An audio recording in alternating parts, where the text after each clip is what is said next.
everyone to some more Genshin Impact. Today, I will be doing Song of the Welkin Moon, Act 5. And yes, we have 2 Archon quests this update, but today I'm just going to do Act 5. I learned my lesson about playing multiple quests in a day, so not gonna do that. We'll just focus on Act 5. And it's cloudy. Anyways, so yeah, we have the quest. And I also have this quest, but I'll do that a bit later. Anyways, we have Act 5 right here. A Nocturne of the Far North, in the shifting light of the moon. Okay, the journey so far has reached a brief pause. Take a moment to rest and check in on your companions. And we will enable focus mode for this.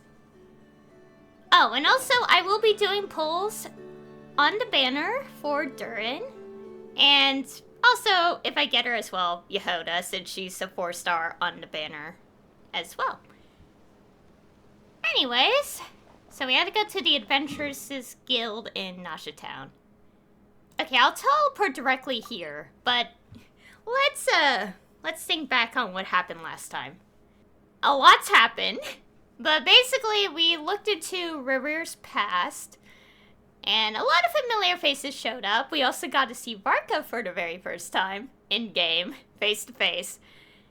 And also, Rerir was sent into this dimension or something. I don't know what exactly was the situation there. We basically sent him through, I guess, the Moon Gate? Yeah, the Moon Gate. And currently it's pretty peaceful, but things could go horribly wrong at any second. But, we'll have to see. And, the ending of Act 4. Okay. It was, after, the message showed up, I think. And then all this other little things. So, obviously there's still things left. Obviously. So, I don't know. I'm really bad at explaining, but basically a lot happened last time. And we're about to see what could potentially happen, I suppose, from here.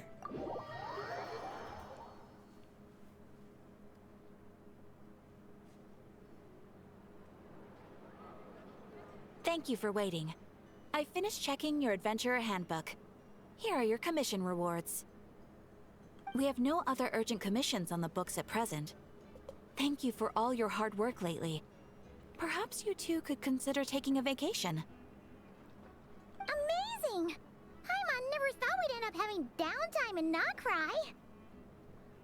Things were pretty hectic when we first got here. Everywhere you looked, it was either the Wild Hunt causing chaos or the Vatui stirring up trouble. It felt like this whole region was one giant slime in a barrel, ready to go boom at any moment. We really have achieved a lot since we've been here, haven't we? The Traveler and Paimon strike again. Sure have. Things were looking pretty dicey, but in the end, we managed to turn it around. Whoa! Paimon just got deja vu! Oh, that's right. It's because we've done this like a million times now. Ah, yes. Are you two aware that the Moon Prayer Night is soon to take place? Oh, yeah! Lama told us that was coming up soon. Wait, why do you mention it, though? Do people in Nasha Town celebrate it, too? Paimon thought it was just for Moon Goddess worshippers. You're partially right. Most people in Nasha Town just see the festival as an opportunity to do business. They do not concern themselves with the religious element. The festival was first celebrated by the Frost Moon Scions. On this day, they would wear moon prayer blossoms and celebrate the birth of the moon goddess through song and dance. They would also prepare food and handicrafts and give them as gifts to others. Over time, it became Nod-Krai's most lively festival. Oh, sounds like fun! I'm definitely up for it. Great! Well, in the meantime, since Catherine doesn't have any commissions for us, let's focus on some personal business instead.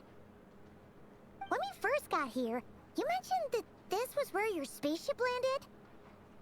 We didn't get to follow up on it at the time, because we got wrapped up in that whole Rerir situation, but now we can finally start investigating it properly. Oh, yeah. Yes.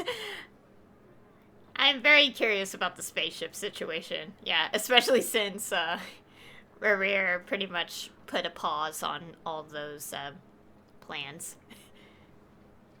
Except, we have no idea where to start. Well, there's a saying Paimon's heard around these parts, which goes, if you lift up a rock, you'll find something you weren't looking for. By that logic, you'll never find what you're looking for while you're searching, but the moment you stop looking, it'll jump right out at you. I'm not sure it's as simple as that. Could be worth a try though, right? Anyway, Paimon suggests we focus on other stuff we want to do for now, and just keep an ear out for spaceship-related intel as we go. We haven't seen Columbina in a while. She used a huge amount of power in the final battle against Rerir, and has been much weaker since then. I don't know if I can do anything to genuinely help her, but surely a little chat can do no harm. One other thing that concerns me is we've seen no trace of the doctor so far. What's wrong? She looks super serious all of a sudden. I was just thinking about Columbina and the doctor. Huh? Paimon gets why you'd be concerned about Columbina, but what does the doctor have to do with anything? Oh, yeah. I knew people were mentioning Durin having, like, involvement in Nod-Krai and all that. And, I'm gonna be honest, I did forget that we were told about, Durin near the end of Natlan. To be fair, it's been a while, and there was a lot going on around that time when I was, like, finally doing the quest. Like, I was doing a lot of other quests, and oh my goodness, I was... The most I played the game since, like, a while, I guess. Oh, and also he was in the, one of the teaser trailers for Nod-Krai, so... I don't know why I didn't think he would get involved, despite the obvious clues. I am a little forgetful, so that's probably why. Anyways, we learned back in Natlan that he's been investigating the moon, but he's been suspiciously absent so far. Oh, that's true. And now that you mention it, we're definitely overdue for a showdown with the Fatui. It is weird that he hasn't shown himself this whole time. What could he be up to? Engrossed in one of his experiments, perhaps. Either way, his current inaction is a good thing. True. Paimon would much rather deal with Marionette anyway.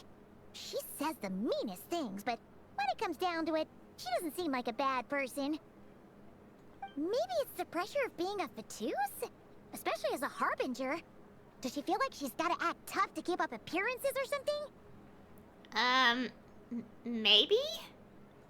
But then, every time we headed out with Rerir, she always wound up having to repair Polonia and her other robots. That's gotta sting. Losing face always hurts more for people who care a lot about their image. She's probably still furious about it. Paimon? I have a feeling she might have heard that. Yeah, aren't we in front of Catherine right now? What? Relax! She's not even here! Huh? What's the matter? Oh, nothing. Sorry, we'll be on our way now. Where are we again? Oh yeah, Columbina? Right, yeah, let's go see Columbina. Alright, the beginning of Act 5. Also, my little avatar just glitched for a second, but hopefully that's not an issue. Oh gosh. Anyways, time to go here. Also, the little icon is faded right now because it wants me to finish the Archon quest.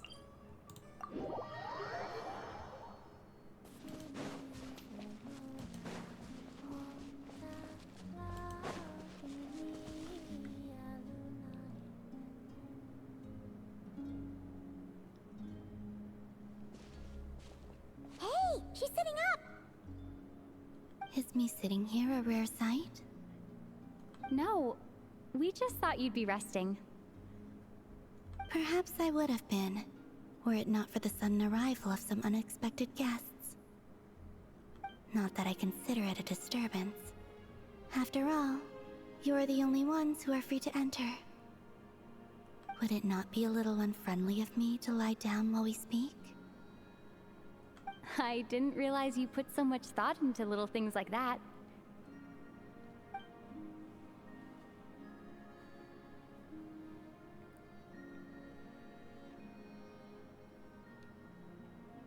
Only sometimes. There have been moments lately where I think about you and your companions. They are warm, mysterious, and cozy memories. Very few of my past memories are anything like that. They say that travelers return home bearing bags full of souvenirs.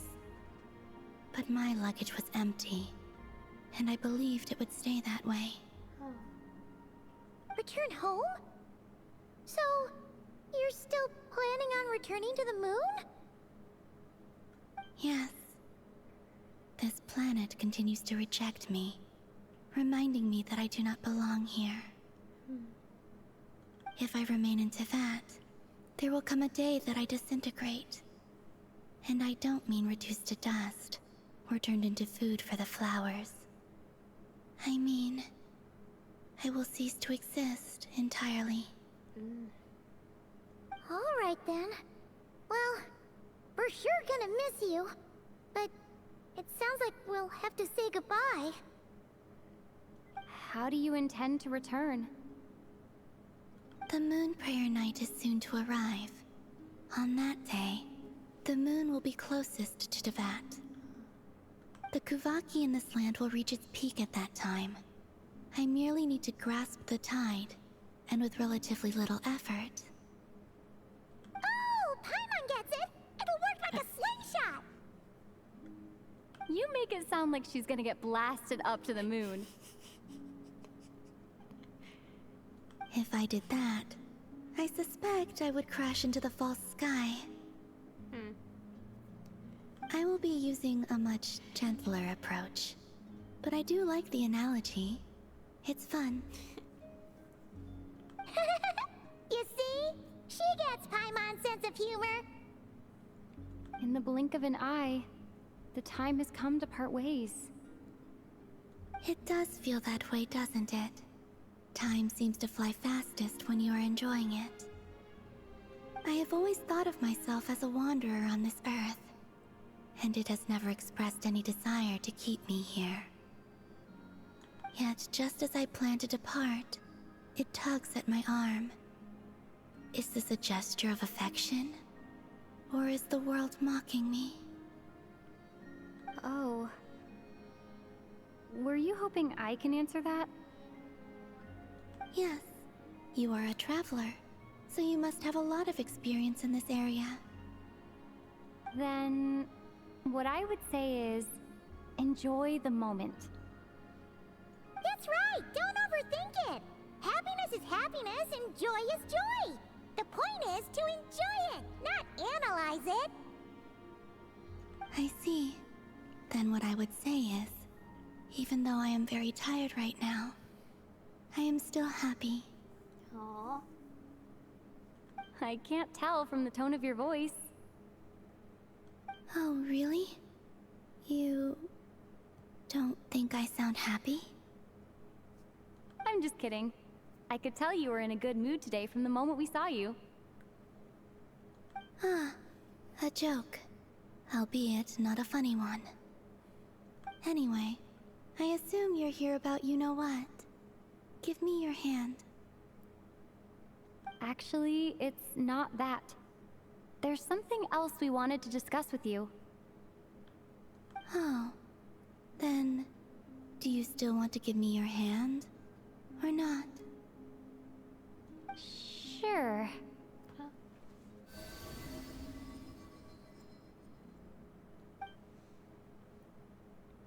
Thank you. So, I've heard that in the moon prayer nights of the past, people here would hold celebrations in the moon goddess's honor. Since you helped so much in our fight against the Rerir of Solnari, I think you deserve a farewell party before you return home. I haven't asked everyone else for their opinions on this yet, but I'd like to invite you to join the upcoming Moon Prayer Night. I've never joined a moon prayer night before. I'm not sure what I would even do. Oh, don't worry about that. We take care of everything. All you need to do is show up. Of course, there's no need to force it if you're not feeling strong enough. It's just, this kind of felt like a golden opportunity. But they call me Kutar, and the Fatui have an arrest warrant out for me. I shouldn't appear in public right now. Yeah, there will definitely be complications. But I'll make it work.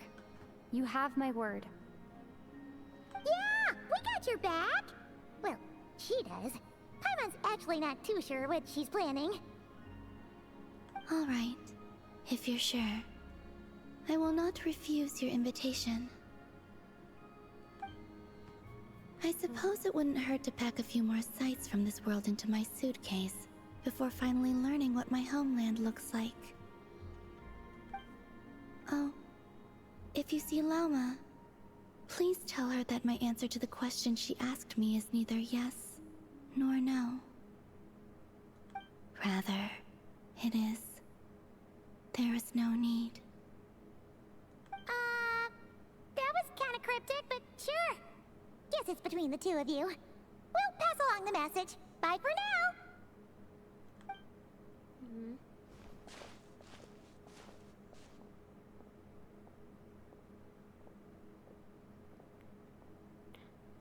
oh no.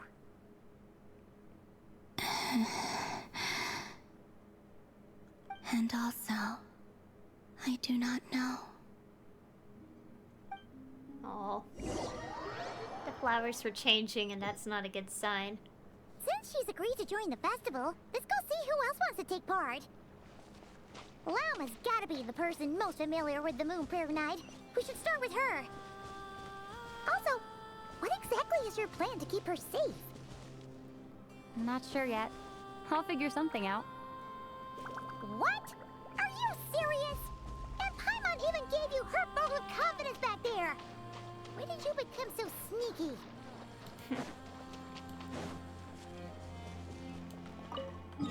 Well, let's go. Guess we'll teleport to the meeting point and then walk to the marker on the map. Closest teleport.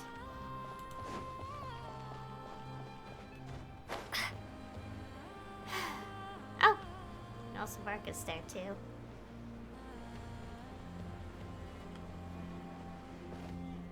Hey, Lauma! It's us! Huh? Varka? What are you doing here?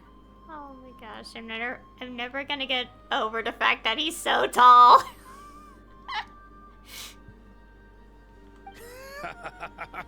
Beats me. I had a bit too much to drink last night, and when I woke up, I was on Hisi Island. Mr. Varka is helping to oversee Nasha Town's preparations for Moon Prayer Night. He is here to go over some details regarding the decorations and custom cloth designs. Right, yeah, that too. What do you mean, that too? So, preparations are already underway? Yes. Celebrating this festival is a long-held tradition here in Nod-Krai. On this day, the crescent moon at the top branches of the verdant crest turns into a full moon, and the moon prayer blossoms bloom with a special radiance. Our people take these to be blessed omens. Oh.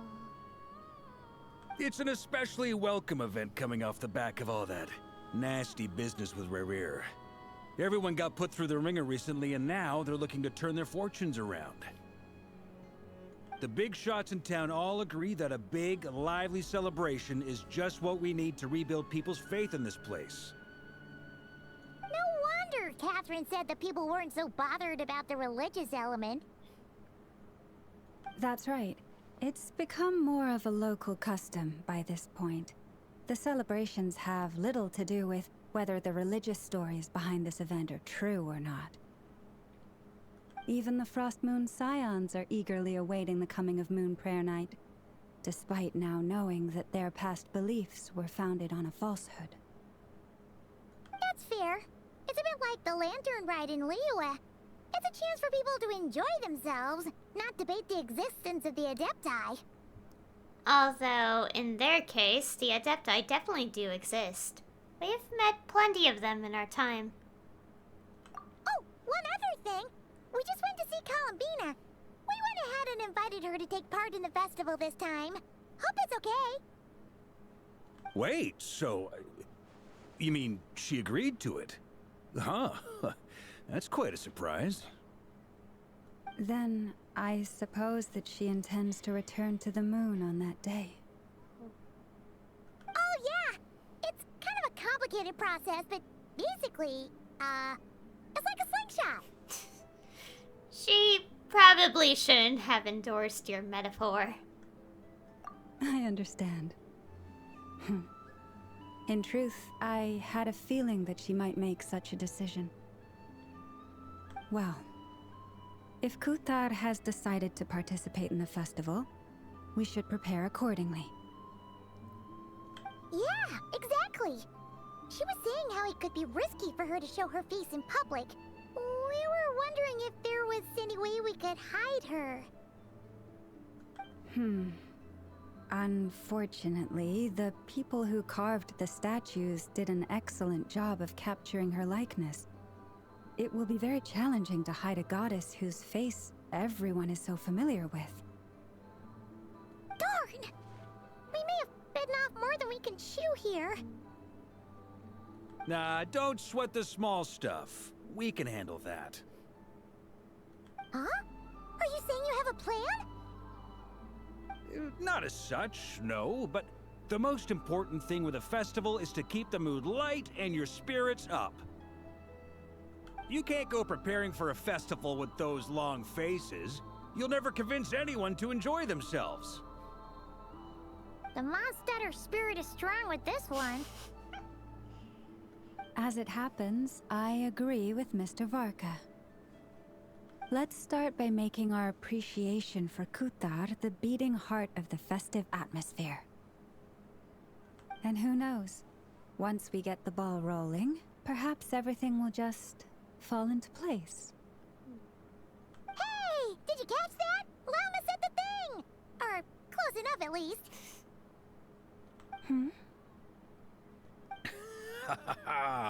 I'm looking forward to the Moon Prayer Night already. We have a festival in Mondstadt called Windbloom, and you can always tell which couples are celebrating it for their first time by the smiles on their faces. Big, beaming smiles like their whole face is glowing. And I have a feeling we'll get to see that same smile on the Moon Goddess's face at this festival. Not quite the same, surely. Anyway, I'll take care of business in the city, but I'll have to leave the decor up to you and the Frost Moon Scions. No one else can capture that traditional aesthetic quite like you guys. But lastly, there's the final key element that brings the festival to life. Companionship. We'll take care of that part.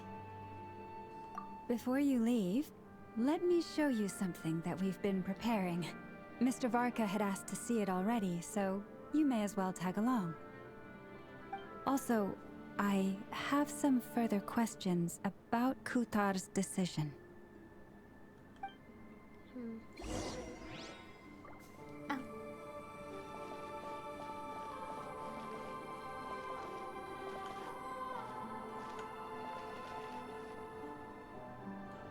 Huh? What's this? They sure look like they're having fun. Aw. I believe so. Kuhenki seem very skilled at playing drums like these, although I'm not sure where they learned it from. Maybe it's an innate talent? In their eyes, they're probably just playing with toys. Oh. Luanatar! You wanna play too?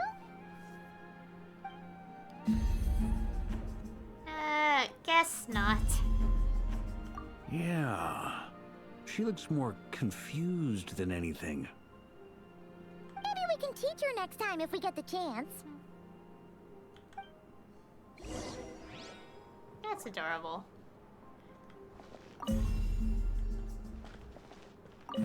Can make them hit the drums.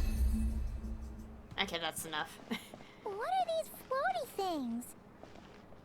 Moon veils. We hang them from buildings in the city during the festival. When you look at the sky through them, it creates a lovely misty effect.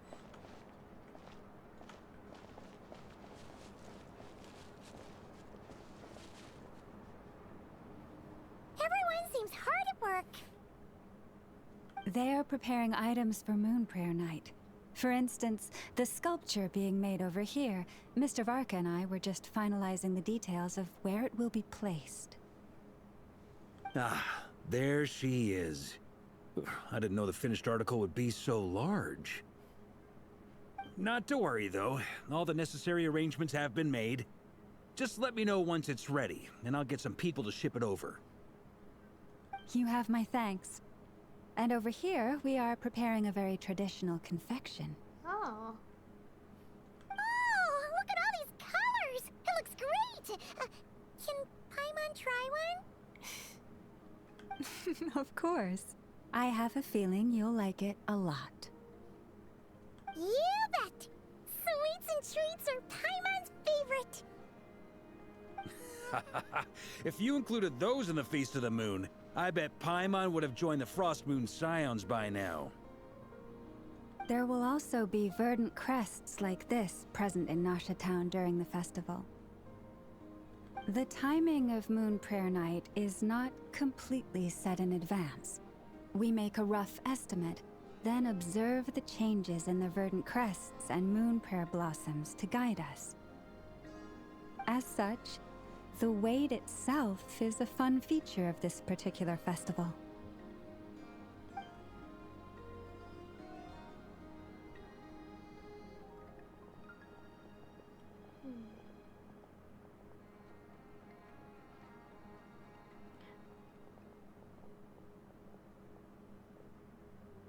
Let's talk here. To tell the truth, I am very surprised to hear that Kutar is willing to participate in the festival. I once asked her if she'd be willing to stay with the Frost Moon Scions. I could introduce her to everyone, and we could be a family to one another. She did not answer, but she has not appeared here since. I took this to mean her answer was no. But if that were the case, she would not have accepted this invitation. Speaking of answers, she asked us to pass along a message. There's no need. Ah. I see. Maybe she is right. Maybe the Frost Moon Scions of today no longer need a moon goddess. But my wish was not for her to come here and be worshipped as a deity. I simply wanted to offer her a place to stay. I'm sure she believes that showing herself here might invite Fatui intervention, and as such, she does not wish to cause us trouble. But what really pains me about all this is that this is her birthplace. She ought to belong here. Yet no one has been able to grant her shelter. I think I'm qualified to weigh in here. When someone's about to depart on a long trip, what they need is blessings, not burdens. We should wish her the best, not make the journey harder than it already is. Anyway, she's agreed to attend, hasn't she? All we need to do is simply respect her decision. I see your point. Yes, she will soon depart after all. Our job is to leave her with some happy memories. Besides, who's to say her journey to the moon is a one-way trip? It's not like she can't come back and visit if she wants, right? Paimon agrees wholeheartedly. Festivals are all about having fun, so let's keep it simple. All right, I'm gonna head back to Nausea Town soon. Want to come with? I'm guessing you have some other folks to visit there. Sure thing, let's go! Bye for now, Wilma! Thank you all. Goodbye.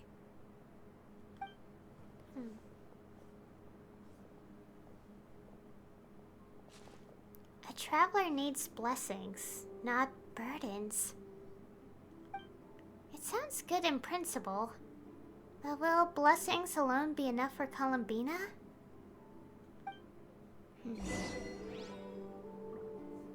Yeah, good point. Also, I have a feeling that her going back to the moon isn't going to work.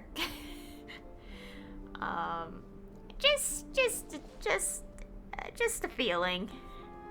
Yeah, a feeling. I was trying to figure out what the word is, but I think that's it. Well, we have to wait and see. We don't know what's gonna happen yet, so... All I know is that we're gonna see quite a few familiar faces, and that's like it. Basically, the trailer is all I know, so... Then again, it's been a few days, so I probably forgot a detail or two.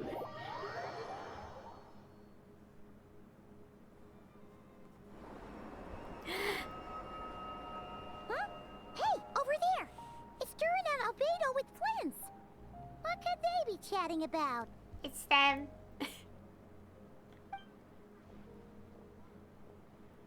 Your guess is as good as mine. Ah, Grand Master, and the Traveler and Paimon. Hello there. It's been a while. Perfect. We have some new volunteers for our investigation. Sorry, what investigation? Wait, let me guess. The righteous Lightkeepers are finally ready to hunt down the Abyssal Dragon? What? Yes, that too. Yeah, right! Oh, wait! Why does everyone keep saying that too? Well, to be precise, the facts match, but not the causality. Wait, so I guessed right? Half right! Don't act so impressed with yourself. Maybe I can explain. We ran into Mr. Flint's north of Nausea Town. At that time, we just noticed a few abyssal creatures out in the wild, but the strange thing was, I didn't detect any traces of abyssal energy on them at all. On closer inspection, we realized that they were not real monsters, but something akin to reflections in the water, or perhaps a mirage. Huh? What do you mean? Like, you could see them, but not touch them? Exactly. It was very peculiar. They roared and tried to attack us, but we could not make any physical contact with them. I think I've heard of things like that happening in Nod-Krai before, but I don't know much about it. Yes, it's a known phenomenon. Mirage-like illusions tend to appear in Nod-Krai in the run-up to Moon Prayer Night. From a distance, they appear quite real. I myself thought that Misters Durin and Albedo were locked in battle with abyssal monsters when I first arrived. But after sharing intel and investigating a little further, we can confirm that these illusions are harmless. There is no great cause for concern. I see. I'm glad that they weren't real. All the Mirage stories I've heard are either animals, rocks, or small houses. Abyssal monsters, though? That's a first. It's a first for me, too. So I'm planning to look into it further just to be on the safe side. I intend to inspect a few more locations. What about you two? Any plans? Alice contacted me a few days ago. She'd like me and Durin to assist her with an experiment. But we lost contact shortly after receiving the message. I'm sure that comes as no surprise to anyone familiar with her. We don't know when the wind will blow, yet when the wind blows, we will know. That, in a nutshell, describes how Alice operates. Yeah, that tracks. Okay. Well, I suggest we investigate this Mirage business in the meantime. It's piqued my curiosity, and I'm pretty sure I know someone who will already be 10 steps ahead of us. Well said. Right? Whatever's happening in Nod-Krai, she always seems to be the first one to know. Let's go see what she knows. We can invite her and her staff to the festival while we're at it. Yep, we're going to see Nefer. What's that noise? Wait. Well, that was strange. That was a really strange noise. Anyways, let's head to the curatorium. Oh yeah, also, I watched the special program, and it was also the first time I actually watched it when it's actually live. Well, it's all pre-recorded, but you know what I mean. And Durin's voice actor is one of the guests on there explaining stuff with 3 other people, and their normal voice shocked me. It's so different from the voice used in game, which makes sense. It's voice acting, obviously. But that surprised me so much. Also, where am I going? Oh, over here. I mean, it makes sense. Like, for example, when I saw a couple videos related to Reverse 1999 with the voice actors saying things and stuff, Matilda's voice actor was on one of them, and I was so surprised at how different the voice actor's voice was from the character. And again, makes sense, it's voice acting. You're typically not using your regular speaking voice, you know.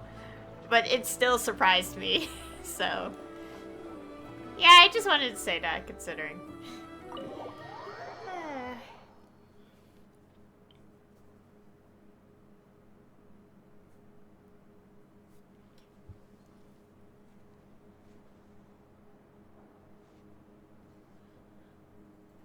You're right, I have noticed.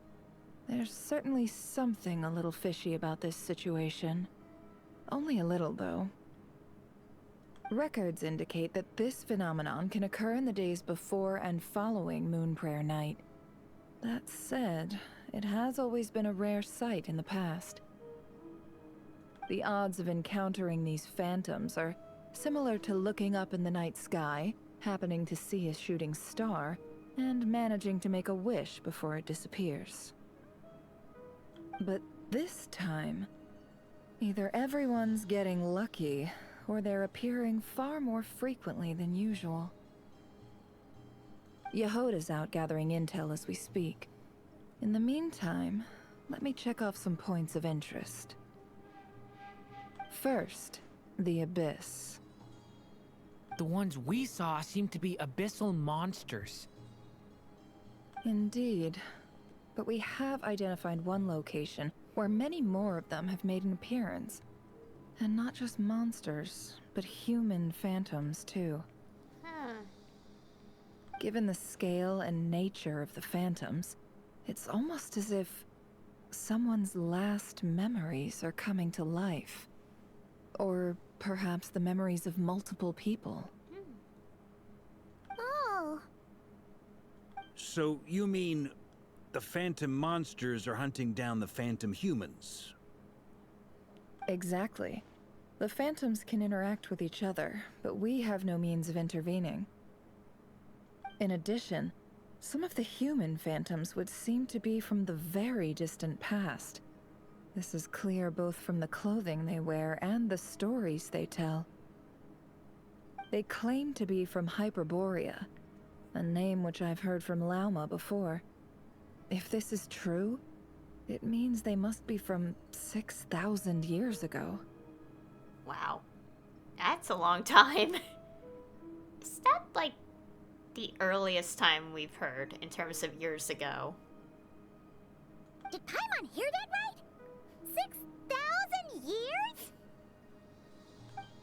Sounds like this merits further exploration. That'd be a big help. I'll leave it with you, Albedo. My knowledge of ancient history is non-existent. I used to doze off every time the pre-Knights of Favonius era came up in class. It's quite a miracle that you were able to understand these phantoms' speech, given how long ago they lived. I suppose you're right. But I'll leave the archaeologists to ruminate over that conundrum. As an intelligence broker, my sole interest is in the value of the information I gather. Which, in this case, hopefully means earning myself some good favor with our dear Lady Moonchanter. So calculating. Whew, this intel broker logic always catches Paimon by surprise. Sounds to me like we could split the work up. I think the abyssal phenomenon is best left to Albedo, Flints, and me. Agreed. It coincides with my duty as a lightkeeper. For my part, I'd like to understand the Abyss better. Even a little knowledge would go a long way. This is certainly a rare opportunity to study the Abyss. But even rarer, perhaps, is the chance to make contact with the Ancients. The Curatorium will take the lead on investigating the Hyperboreans. We put in the work to learn what we know so far. It seems only fair that we get some quantity of exclusive intel. That just leaves our trusty team of 2 unassigned. Seems like it, yeah. Wait, we're a team? Since when? Since you became an honorary knight, of course. This was part of my grand plan all along. Oh yeah, by the way, we managed to convince Columbina to come to the Moon Prayer Night celebrations. Would you and Yehoda like to join too? She agreed to that? Huh. Quite an achievement. Never underestimate the traveler, I guess. I'd be happy to join. No point shutting myself inside when the streets are all decked out. I doubt any clients will be visiting during the festival in any case. And Yehoda loves a party, so I'm sure she'll jump at the opportunity. No, no, no, no, no, no, no, no, no, no! The way she animated coming in. That was too good. Way to contradict me in front of... Wait, no, that's not what I have bad news, boss. So many people. All right, everyone inside, quick.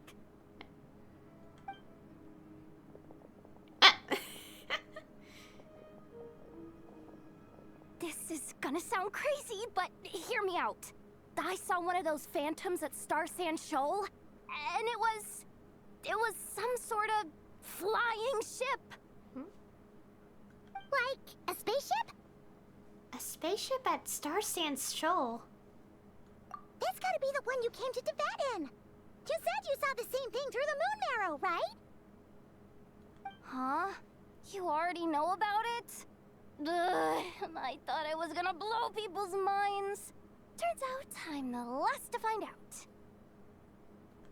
Wait. Back up. You came here in a spaceship? Now my mind is blown! What's it like on the inside? Was it like flying through space? I want to know everything! Maybe that's a conversation for next time. This is still a huge discovery on your part. Yep, exactly. Huge discovery. You're the best. Second best intel broker in the world. After your boss, of course. Wow. Really? Well, I don't know if I'm all that, but... I guess that decides where we're heading next. Come on, don't look at me like that. I know the spaceship doesn't have anything to do with me, but you don't want to leave me as the only one twiddling my thumbs, do you? Please? Fair enough. You can tag along. In that case, let's meet back here to discuss our findings once we're done. I wish everyone a productive investigation. You too!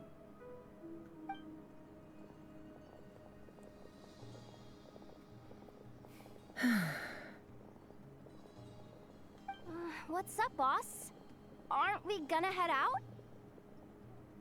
Tell me, Yehuda, when did the Curatorium start giving out intel for free? Uh-oh. Oh, sorry, boss.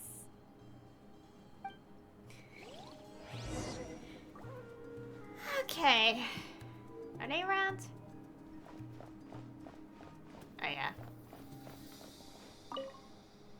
We can't unshare information any more than water spilled on sand can be put back in the bucket. I'll just have to balance the books some other way. Please, boss. There's gotta be another way. Who knows?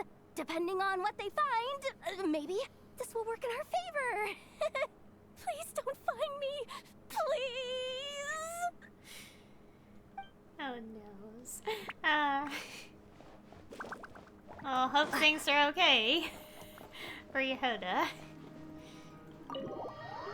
Also, I realized when I was about to enter this place. Oh, hello there. When I was about to enter this place and all the cutscene stuff played, I just remembered I didn't do a few like world quest like things in the last update because I just remembered they existed. Which means I forgot. Anyways, we're going to see, yeah.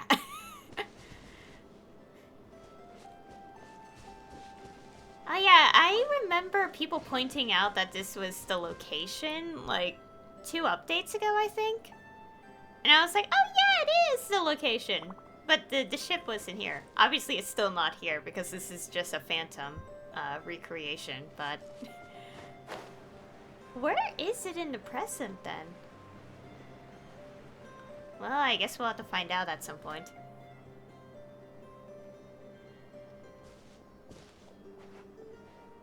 Wow, what do you know? Yehuda was right on the money. This phantom really is your spaceship. But that's so weird. Why would it show up here? Is it some kind of projection? Or a ghost? Like, maybe it no longer exists, but somehow it left an afterimage? Okay. I can't imagine this thing be so huge. Well, considering the giant hole in the mountain, I feel like it must have been big enough to break through at some point. Anyways, I'm not sure either. Ah, you're already here. Miss Lauma, what a surprise. I thought you were busy with festival preparations. I was, until one of our people informed me that a strange sight had appeared at Starsand Shoal. No one's ever seen something quite like this before. I thought I should see it for myself. Same here. Oh, so we heard that these things appear around the festival period. Any idea why that is? Unfortunately not. We have very limited information about them, since they can't be interacted with. And no human phantoms have ever made an appearance before now. Really? Huh. The most we've been able to deduce is that these sightings appear to be connected to the increase in Kuvaki energy around this time. And the question is how that thing disappeared. Yeah, hopefully we do find that out at some point, considering that the spaceship definitely is not from Teyvat. Well, obviously, but you know. Let's look around and see what we can find out. Yeah, seems like that's all we can do. This is all so confusing. Allow me to lend you a hand.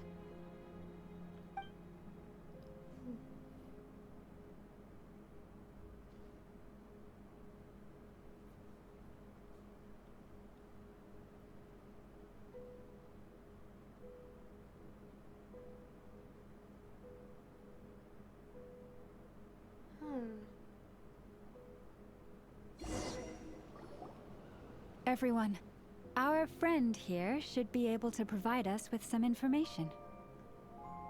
Is that a phantom Rhyme-horn deer? I've heard about how the Frost Moon Scions live in harmony with the animals, and can even communicate with them. That's coming in handy now, for sure. Okay. Yes, I understand. Then how about this?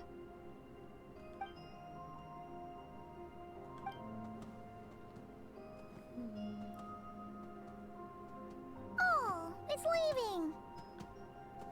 It appears to share our curiosity about this giant spaceship, so I asked it if it wouldn't mind investigating along with some friends. In return, I told it about some nearby spots where the wild fruit grows abundantly. We may live in a different era from these phantoms, but I trust that the terrain, climate, and ecology here are more resistant to the effects of time than some things are. Let's give them a moment and hope for the best. Oh, they're back. All back together? Must have been a lot of fruit. Indeed. Now let me ask them some questions.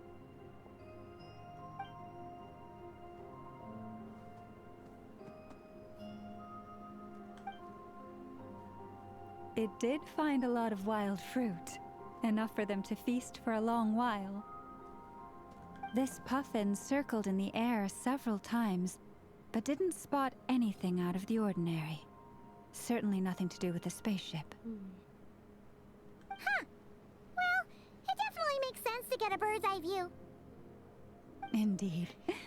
Other than that, I was also thinking that the world these phantoms see is also different from ours. Oh, I get what you mean. The wild fruit exist in both times and spaces, but there might also be things that only exist in that space-time, which we can't see. Because we don't see their whole world. We only see small fragments.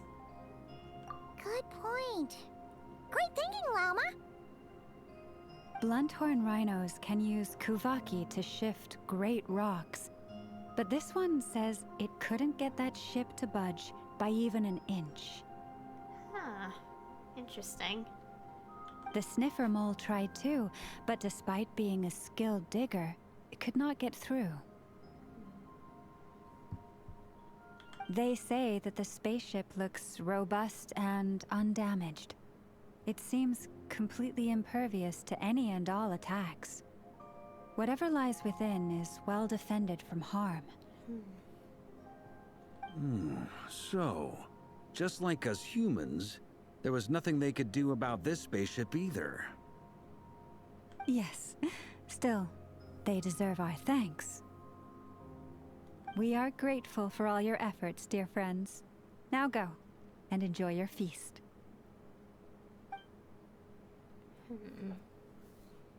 I've noticed some other human phantoms gathered nearby. Come on, let's go talk to them.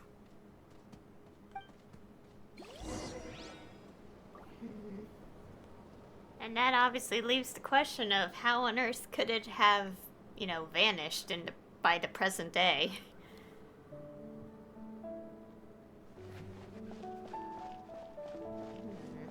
I'm just so intrigued. We have to let it play and find out if there's our answers can be discovered and all that. What is this thing? I've never seen it move, and there's no way to get inside. Goodness knows. My grandpa says it's been sitting here at least since his grandpa was still alive.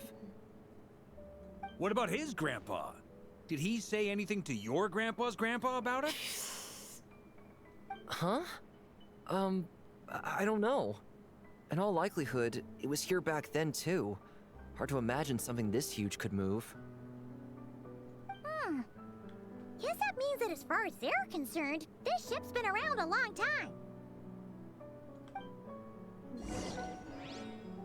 Yeah, it makes sense. Yeah, this obviously had disappeared sometime between 500 years ago and this present, so it's like, how on earth could it have been gone?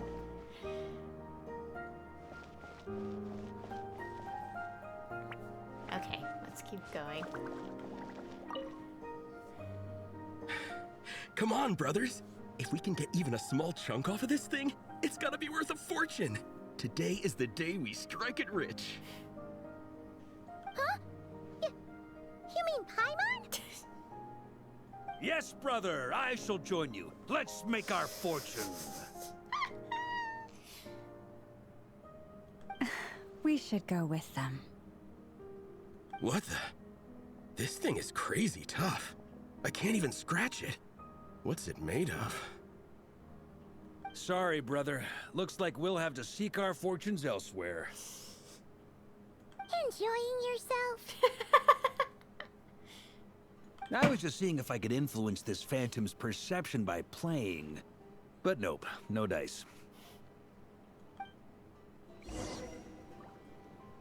I'm sure we're all starting to build up an idea of what's going on here now that we've spoken to some of the people.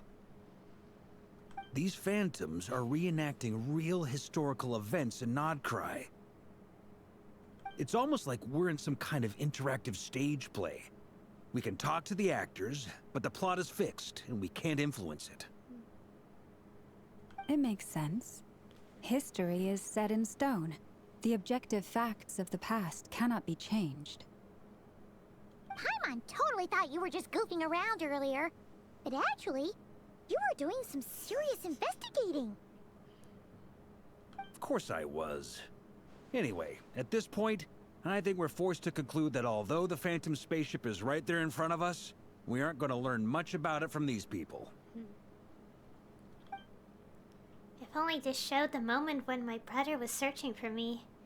Maybe then I could have discovered why he wasn't in the spaceship. Oh yeah. Or if it showed the moment when it disappeared, I might have found out who was piloting it and where they were headed. But yeah, yeah, that was something that needs to be answered too. Like, how on earth is her twin, like, outside the ship despite the memory showing no one leaving and entering until, you know...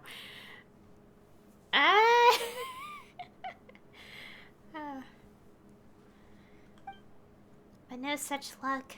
All we've seen is an arbitrary moment in time during its long stay here. Don't be discouraged. If nothing else, this is proof of the ship's existence. And think about it. So many people tried to hack their way inside, but no one could get the door open. It's made of very tough material. To me, that says that we'll either find the ship itself or the story behind it. It's just a matter of time. Thanks, Sparka. Huh. Every now and then, when Varka gets serious, he actually does seem like Grandmaster material for once. I wonder how the others are doing. Let's head back for now. Sounds good. Also, drinks are on me if Team Knights of Favonius is the first to finish. Wait, we have a team name now? Am I in Team Knights of Favonius as well? You're very welcome to join. We've even got a cathedral ready for you. Isn't that technically blasphemy? You wouldn't dare make a joke like that if Barbados was in earshot. Nah, I'm sure Barbados doesn't mind a little harmless blasphemy once in a while. Oh, I can't wait until he's playable in the future. Oh gosh. Oh, no! Get away! Oh.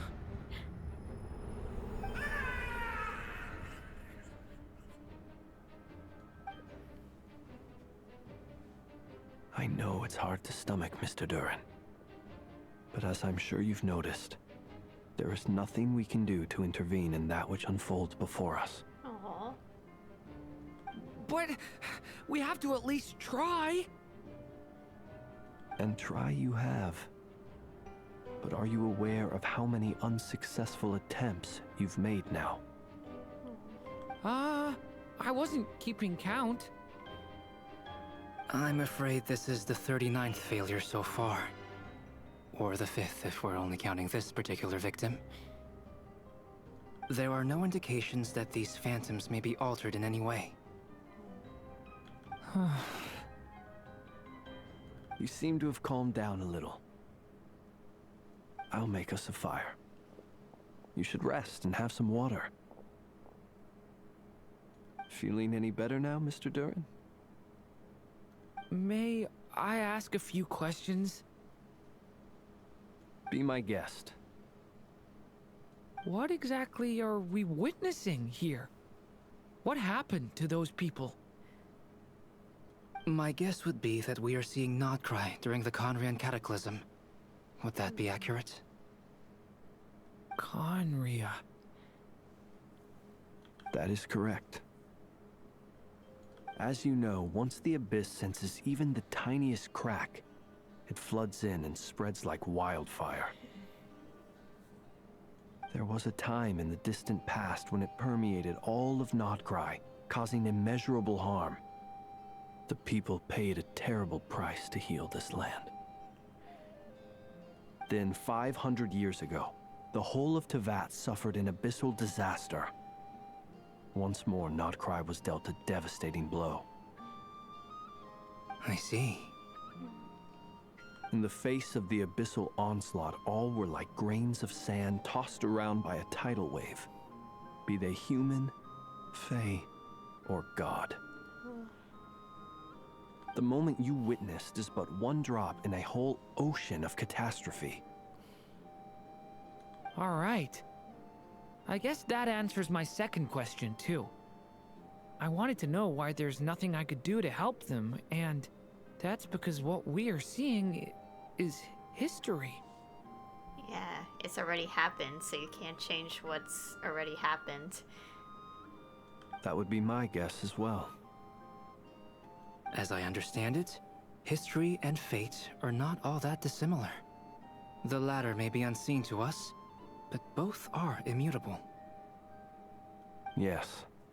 Fate was determined long, long ago. I still have a couple of other questions for you, Mr. Flint's. You mentioned more than one abyssal disaster that has struck this land in the past.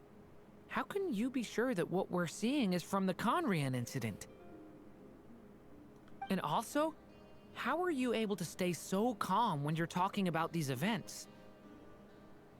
From everything I know about you, you're not cold or ruthless, and you're not indifferent to the suffering of others.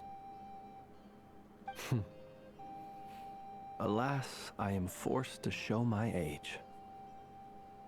I must be 600 or 700 years old by human measure. Okay. Wait, so you... One is not easily moved by history when one has witnessed the truth firsthand. I'm sorry. You needn't apologize. Your passion is a good thing to have. Treasure it, because someday you may find it in terribly short supply. Now, at the risk of offending you, I have a question in return. Your curiosity toward the Abyss, is it born from hatred or because you sense its call? I only ask because I kept a fragment of Rerir's body in my lantern for a short time. Specifically, his heart. So I know what a burden it can be to carry the Abyss with you. And I hear its power growling from somewhere within you. In my eyes, your mere existence is a miracle. My honest answer is... I don't know. I don't think I have the confidence to say for certain. What I will say is the Abyss is not the only issue that haunts me. Even before I became who I am today, the question dogged me constantly. Should I even exist at all? My doubts remain unresolved. But when we fought Rerir, something became a little clearer to me. Sometimes it is the darkness within us that allows us to achieve the impossible. I certainly got the sense from your 39 attempts that you were trying to achieve the impossible. It sounds like you've resolved to see the truth for yourself. Absolutely. In that sense, he and I are quite similar. Then I wish you every success. I look forward to the day of your transcension. Well, if everyone's caught their breath, I suppose we should head back. Oh, and one last thing. I'd appreciate if you kept our discussion about history a secret.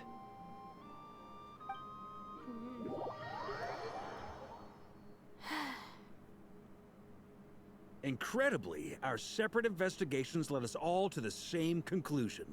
Hooray for consensus! Yeah, but we barely learned anything, though. I totally thought this would be the mother lode. Talking with the ancients? I mean, come on! But nope. All we got was useless snippets of conversation. And all this stuff about moons and hyperopia. What a load of baloney. Seems like people back then had a few screws loose. I understand your frustration. We found the same issue. Each phantom only showed a very brief moment in time. There isn't much value to be found in these miscellaneous fragments of a civilization's history, no matter how glorious it may have been. If there's a silver lining, it's that these phantoms are harmless to the present reality. They shouldn't get in the way of the festivities. Paimon agrees. And not just because it's the first thing she understood in this whole conversation. You look disappointed, Nefer. Is something the matter? What do you think? We all worked our tails off, but the only one to gain anything from it was you, Lady Moonjanter. Well, please do share the Hyperborean records with me. I will gladly inscribe them in our people's documents. Oh, duh! Yeah! That was it! Hyperborea! Hyperborea. I'm serious. Only an expert in the Frostmoon Scions and their history can turn these records into valuable research material. The alternative is to let them gather dust on the Curatorium's storage shelves until the pages turn yellow. Nefer, you're wise enough to know that cooperating and sharing the profits is the best course of action here. Well, that goes without saying. Sure, let's do that. Huh? But didn't you say we aren't supposed to give out intel for free? Sorry. Shutting up. Now is not a good time to push Nefer's buttons. Anyway, back to Moon Prayer Night. I'm thinking that we should prepare something a little special, aside from the usual decorations and so on. You mean a parting gift? Can't go wrong with food. Although, does food go bad on the moon? Perhaps a lantern would be a better choice. It might be dark up there. It could prove difficult to light a lantern on the moon. Magical stones might serve that purpose better. What about a clockwork mecha model from Fontaine? I've got a whole bunch at home. I use them for fighting practice in my free time. None of these sound like things she would be even remotely interested in. But we don't interact with her enough to know what she likes. Yeah. It would really save us the guesswork if someone could find out what she's into. Wait, what the? Traveler? They're all looking at you. Well, I mean, we do know Columbina the best out of everyone in this room. Uh, okay, I got it. I'll find a chance to ask her. Great! Haha, problem solved. Now, I need to stop by Dory's. Gonna need her help sourcing a bunch of stuff for the festival. Then let's leave it there for now. We all have our own business to attend to. Traveler, if you find out what Kutar likes, let us know right away. Gotcha.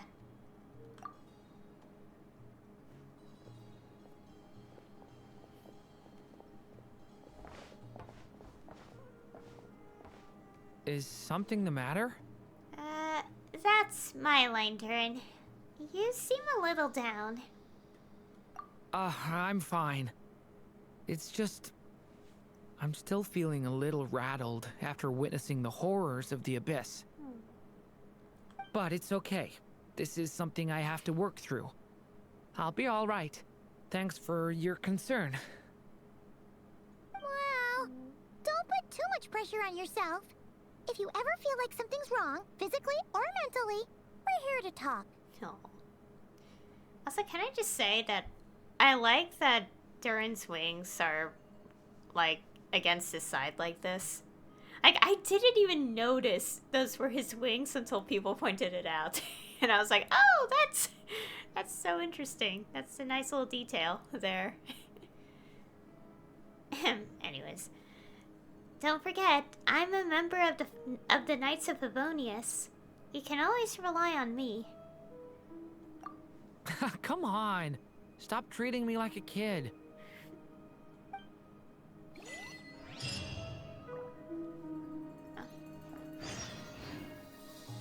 Okay, go meet Columbina. Which is why we need a lantern guaranteed to work on the moon. Yes, I have a few ideas, but the lantern itself is the easy part. The real issue is how little we know about the lunar environment. Wait, you two are serious about this? Let's just say I'm intrigued by the shining magical stones that Mr. Albedo has mentioned.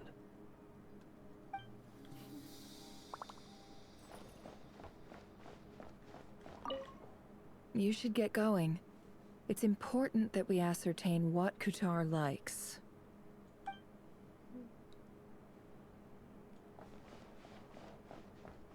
Just going through the conversations, hearing all the dialogue.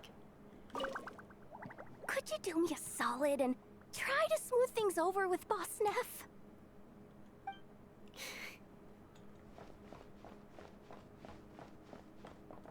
Miss Lauma, would you accompany me into town?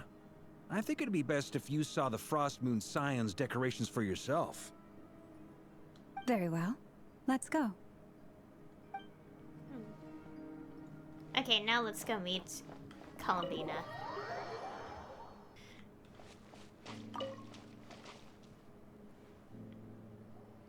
Columbina, we're back! Huh? She's not here. I can't sense her presence at all. Weren't there a few Kuhenki here last time too? Where did they all go?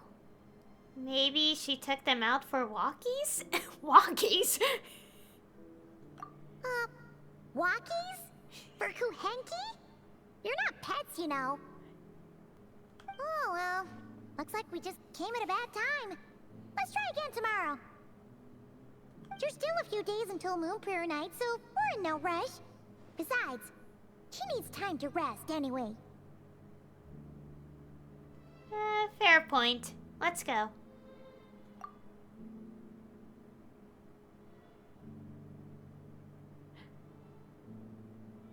Oh. Columbina, are you back yet? The flowers have grown more white. Well, they look more purple to me, but like lavender, pale lavender, but yeah. Oh, how strange. Looks like she still isn't here. This is a bit odd. Right? It's not like her to spend so much time outside. Especially since she's worried about attracting unwanted attention. By the looks of it, she hasn't been back all day. What about Luonatar? Luonatar, you there? Oh. Hey! Do you know where Columbina went? Sorry, didn't understand. But if you know where she is, could you take us to her? Sounds like an I don't know either to me. Yeah, that's even stranger. Paimon, look. The flowers. What about them? Oh, that's not good news. They change color when Columbina gets weaker, right? And they look super pale right now. Let's go. We've got to find Llama. Good idea. She might know what's happening.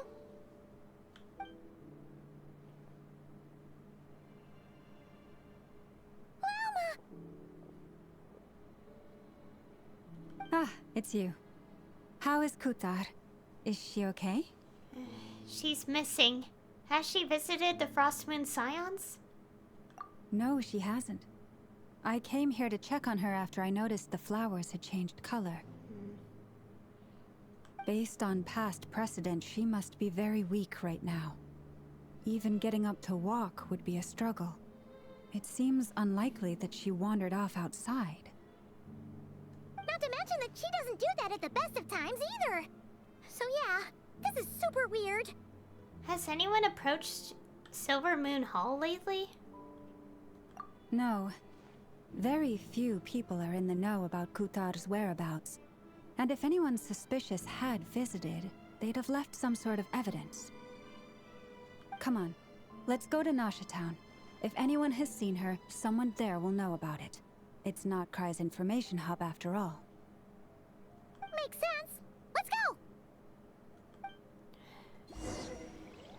Oh dear. Flowers are pale, and Columbina's missing. Oh, okay. Our objective is right outside of town.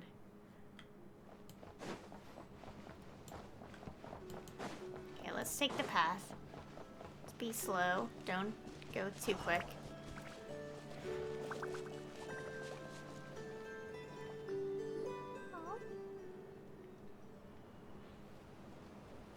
Wait a moment.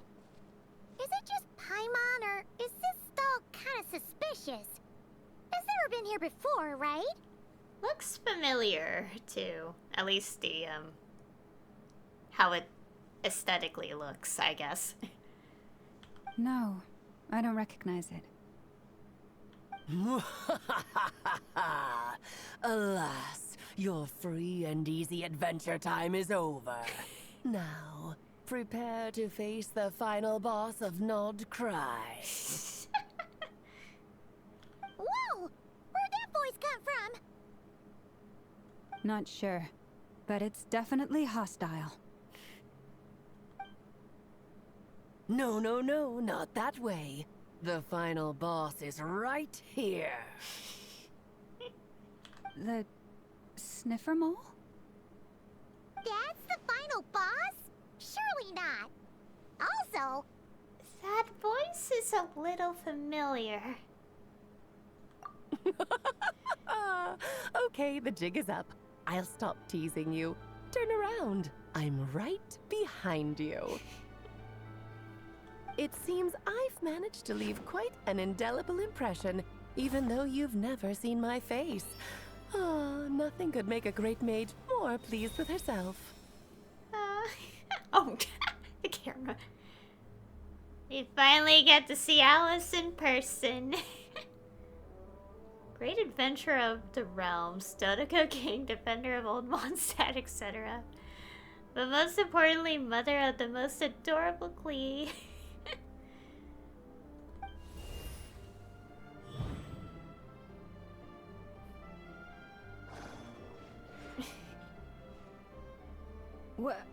What is going on? I've heard that all the big shots in Teyvat have long, wordy titles that stun people speechless when they make their entrance.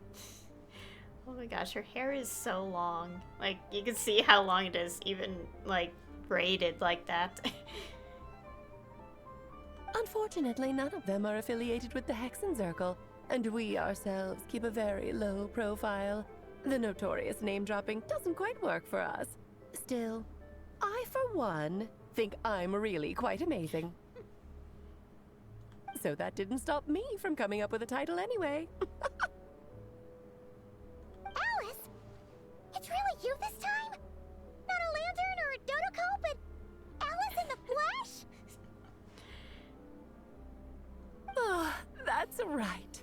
So, what do you think? How does it feel to finally meet me? I wonder how the cosplayers are dealing with her hat right now. Because I'm like, how would you make that and make it not fall off or something? Well, I know invisible, well, not invisible, but you know what I mean, like transparent, like what's it called? I don't know what it's called. Like, it's like columns, but different. I forgot what they're called, but still, the immediate thought I had is just, how does the hat work? You look like... You look just like Klee. You look so young.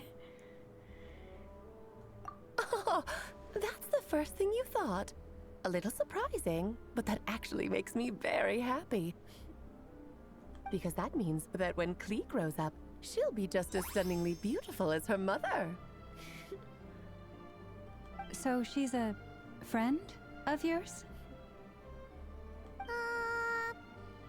Kind of. This is actually the first time we've seen her in person. I see. Madam Mage, that was, quite a powerful entrance.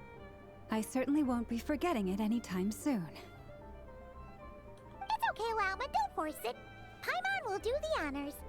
This is Alice from the Hexen Circle. She's a friend of ours. And of Arcus, too. She's helped us a lot in the past. That's right. She's a good person. Just kinda... unpredictable. Well, what is the human heart if not unpredictable? Hmm? If we could not do as we please, how would we differ from machines? I am Lauma, Moon Chanter of the Frost Moon Scions. It is a pleasure to meet you. Oh, I know. Before you got here, I spent a good, 15 minutes getting up to speed on Nod-Krai's present situation. In other words, I've read the whole in the last episode part, so we can skip the pleasantries. Fair enough. Well, Miss Alice, I can already tell that you have quite a unique personality. He'll get used to it. Paimon sure is. So anyway, what are you doing in Nod-Krai, Alice? Oh, I thought I told you already. This time, I'm the final boss. And what a formidable foe I shall be. Powerful, confident, decisive, and good luck finding my weak spot. You will never succeed. I'm going to send a formal request for Jean to put you in solitary. Oh, drat. My one weakness, and you found it in an instant. Fate has been dealt a devastating blow. Thus falls the great Dodo King. Why are you playing along with this nonsense? For funsies, of course. What's wrong, Paimon? Are you disappointed in me? Am I a gigantic letdown? No, it's just... you seem like a busy lady. And this is the one time you've shown up in person. Paimon figured it would be for something more high stakes than just goofing around. You're quite right. I'm here in Nod-Krai because something big happened. Something big enough it caught the attention of the Hexen Circle. It concerns the 3 moons, Tevat's borders, and of course, the moon goddess you are currently searching for. You know where Columbina is? Kind of. Why don't we discuss this over a pot of tea? My main reason for coming on this trip to Teyvat was, of course, to have some fun. But I do technically have a job to do as well, namely, maintaining the stability of Teyvat's borders. I'll skip over the complicated parts, but to sum it up, abyssal energies are all that lie beyond Teyvat's border. We'd find ourselves in a real pickle if they ever made it through. And the phantoms you've been seeing are a sign that the border has been disturbed. Huh. Ah, no wonder they tend to show up around Moon Prayer Night. Is it because the real moon is now so close to us that its power can cross the border? In part, but only a negligible amount passes through. Just enough to influence the verdant crests and so on.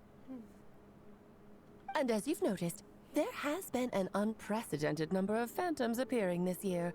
The influence of the moon beyond the border cannot explain this. No. There is another far greater factor at play. The trilunar syzygy. A trilunar syzygy. Eons ago, before the heavenly principles came to Teyvat, it was the then 3 moon goddesses who controlled the laws of this world. You're talking about life, death, and such, aren't you? Oh, that's exactly it. The 3 goddesses split these powers amongst themselves, promising never to consolidate them into one singular body. This was meant to keep the world stable. But, fast-forwarding to the present, the eternal moon's marrow is with you, while the iridescent moon's marrow, which should never have appeared in this world, has been retrieved. Add that to the presence of a moon goddess in the flesh and... the power of all 3 moons is gathered here in Nod-Krai. There hasn't been an event like this since the War of Funerary Flame. And it's having a noticeable effect on Teyvat's borders. Why are you so concerned about said borders, if I might ask?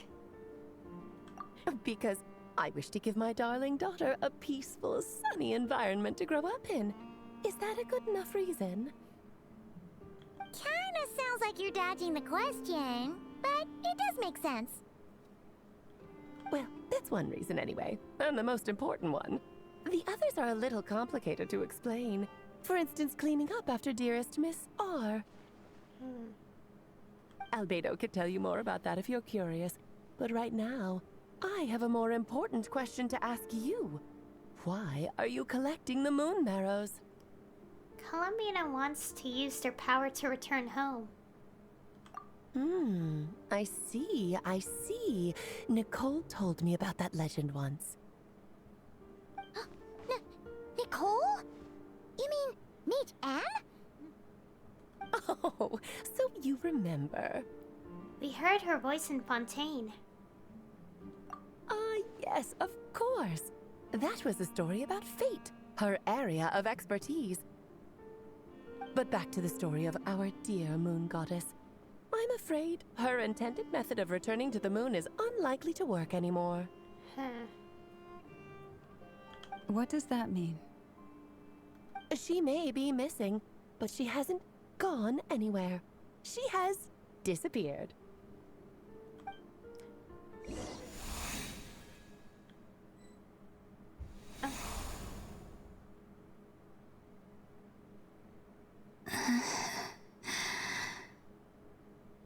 My body is so heavy.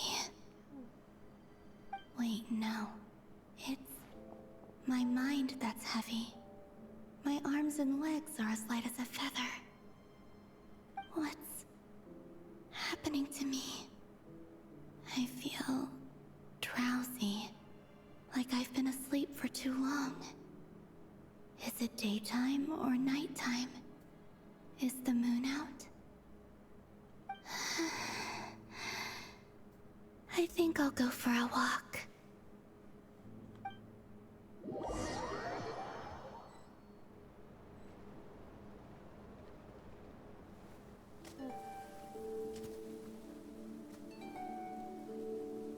Are you out for a walk too? Huh?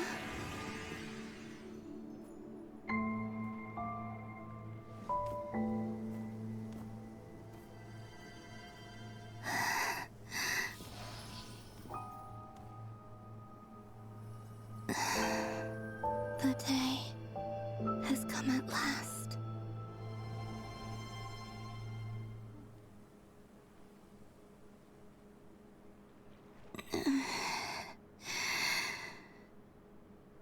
Have I grown so weak that I can't even sustain my physical form? But Moon Prayer Night is nearly here. I was so close to returning home.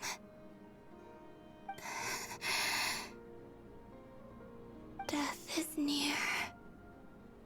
Is this how it ends for me? Will I return to the moon after I disappear? Or...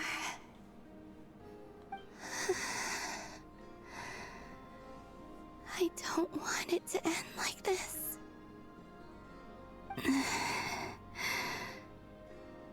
So far, at least, I still exist. Even if not physically, I can still feel. But as my power wanes, I'm sure that too will fade. I suppose I might take one final look at this world. The world where I was born.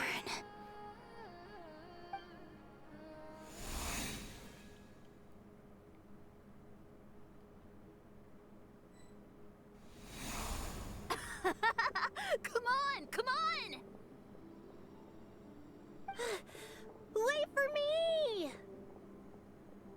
The Frost Moon Enclave. How much it has changed since I was born. These decorations, they're so heavy.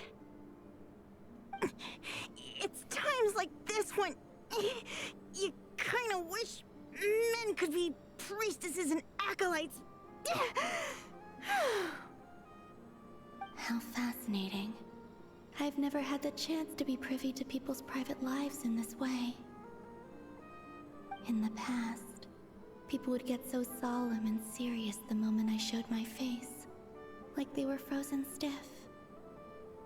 Karina, Lametti, it's time to eat. Coming!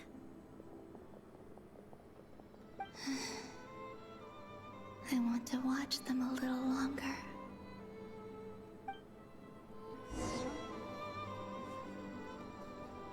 Stroll through the Frostmoon Enclave. Oh, she's like flying.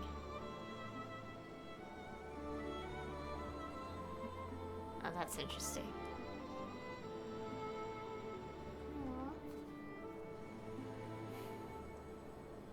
So just fill these balloons with air, right? Yep. Try a couple now to test things out. The rest can wait till Moon Prayer Night.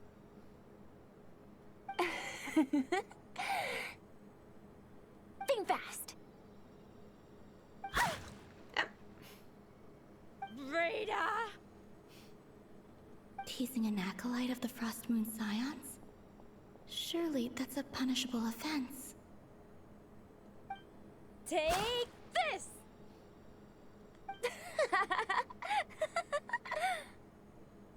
Huh? Alright, enough horsing around. Lady Lauma gave us a task. We should get back to it. The task is just to check that the balloons don't leak, right? Doesn't matter if we fill them with air or water. Okay, you got me there. And you got me there. But still, we can't use all the balloons before the festival even starts. We won't use all of them. And as long as Lady Lauma's trusted acolyte doesn't snitch, this can stay as a little secret between friends. A couple more can't do any harm, right? Oh, you menace. Then, think fast!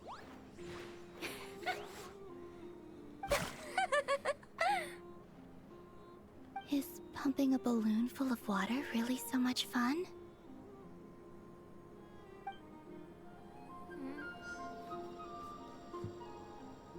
Oh.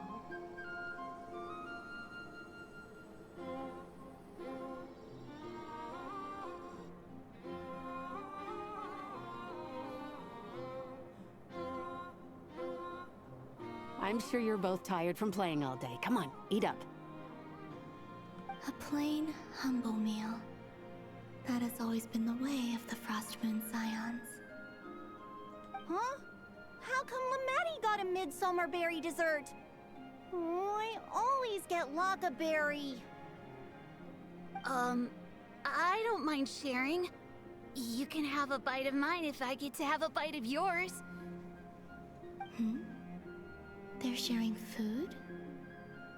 I've never shared food with anyone before. Even at the Harbinger tea parties, everyone just ate off their own plate. And when I couldn't finish my food offerings from the Frostmoon Scions, they'd leave the leftovers out under the moonlight for the animals to claim.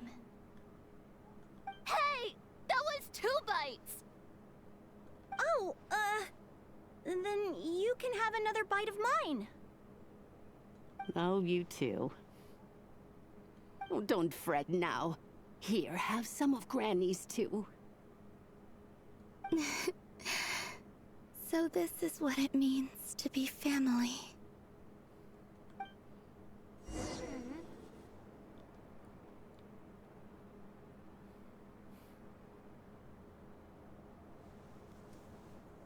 I'm seeing so much that I'd never usually get to see. They'd never act like this when I was around.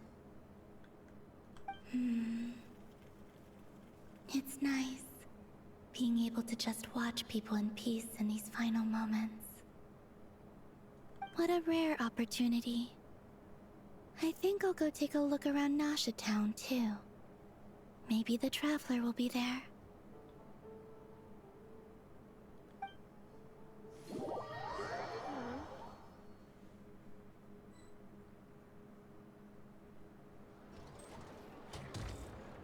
After the War of Funerary Flame, the Moon Goddesses were no longer recognized by Teyvat.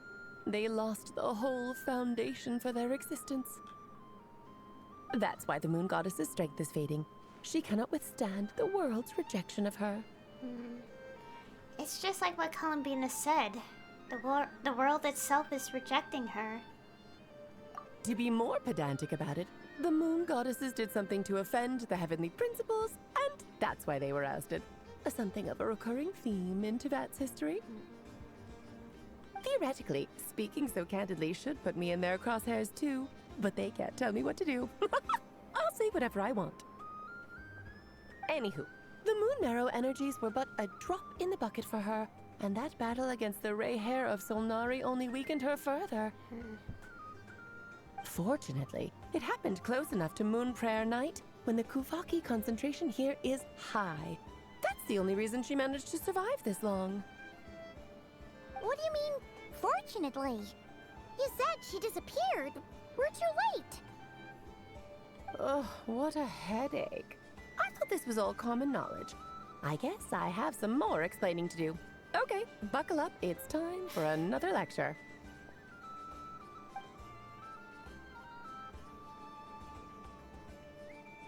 Now, I said earlier that the Moon Goddesses lost the foundation for their existence.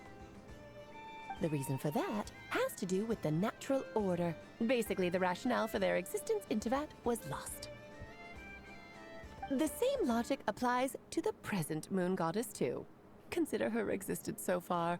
Her comrades in the Fatui called her Damselette. And she was worshipped as Kutar by the Frostmoon Scions. But these connections have now been severed, whether by her hand or yours. So, the rationale that once sustained her existence is now gone. Wait, we did that to her? Oh, well, strictly speaking, yes. But let's not start pointing fingers, shall we? I'll only end up as the big bad villain, and that's not the kind of final boss I want to be. If you're making light of this, hopefully that means you have a plan. Of course I do. I'm only the greatest mage in the whole entire world. Now, if you wish to find your Moon Goddess, there are 2 problems we need to solve. Firstly, we'll need to strengthen the connection between her and Teyvat, at least enough to sustain her until Moon Prayer Night. Strengthen her connection. But Does that mean I'll have to rally all the Frost Moon faithful behind this? I'm afraid a bygone faith and a former home won't be of any help to her now. Do you know her name? Her name? Oh, yes. Names are very important things. A name is a fundamental concept that anchors one's entire existence. I asked her once, but she said she didn't know. Then your first job is to find it. As a moon goddess, I'm sure she must have a name she identifies with. Neither Columbina nor Kutar is her true name, and she's never really accepted either of them. So, finding out her real name is enough to sustain her existence? Yes, I know it sounds like a small step, but every journey begins that way. So for now, that's all we need to focus on. The second problem is with her plan to use the moon marrows to return to the moon. Unfortunately, piercing through the false sky will take an enormous amount of power. Given her current condition, she won't be able to provide anywhere near enough power, even if she recovers her physical form. But no need to fret. Nicole's the expert in this field, and I'm sure she'll figure something out. Wait, Mage N is going to help us out too? That means we've got 2 Hexen Circle mages on the case. This is turning into a pretty big deal. Actually, this is more of a side quest for me. Like you said, I'm a busy lady, so I can't stay for too long. I'll have to return to Tevet's border soon. Thanks for telling us all of this. That's the upside you get for looking out for my little Klee. Hopefully that will incentivize you to carry on keeping her company in the future. Anyway, jokes aside, you'd better get moving. It will take quite a miracle for the moon goddess's consciousness to hold out till moon prayer night. Oh, I suppose I might as well tell you where Nicole is before I leave. Off you go now. Time to meet your new friend. Oh, yes, and a little suggestion. Don't forget to mind your heads. What? What does that mean?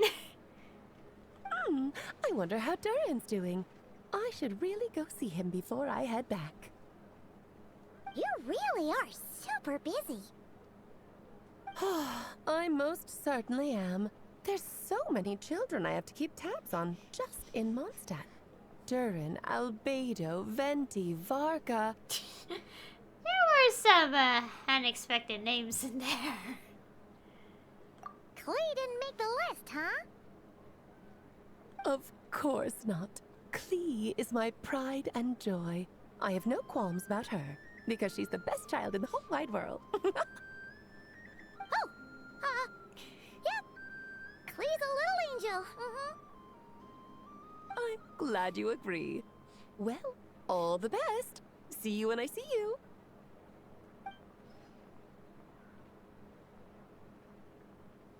She left in a hurry. Yeah, she didn't pack up her stall. Should we handle it for her? I doubt that's necessary. A mage of her abilities doesn't need our help. I must say, I'm now very curious about her daughter. Klee, wasn't it? What's she like? That's a long story. Come on, we'll fill you in as we go.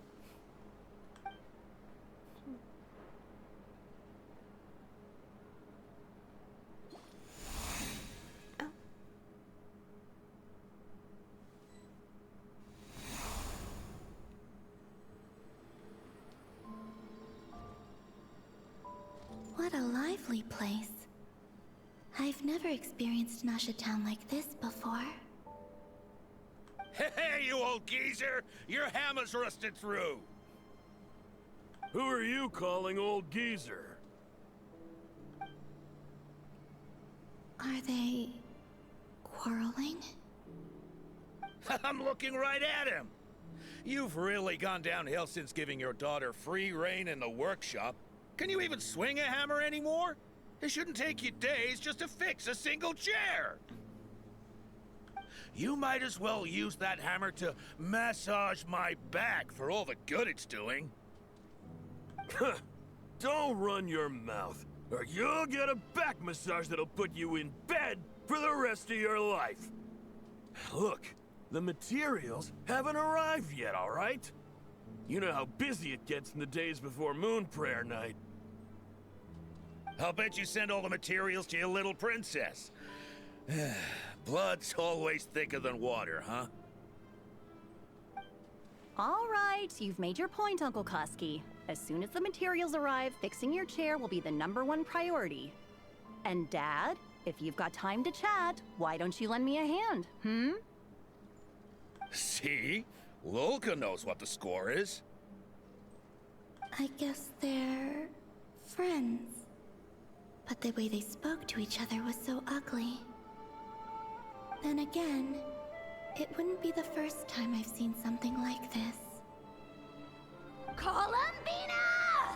Sing outside my door in the middle of the night one more time, and I'll unscrew your vocal cords. You hear me? Oh, Zandrone. So that was her way of trying to be friends with me. What a pity. I won't get the chance to say any ugly things in reply. Oh.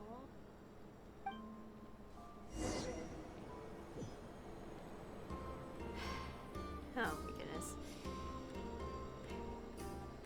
Let's keep strolling.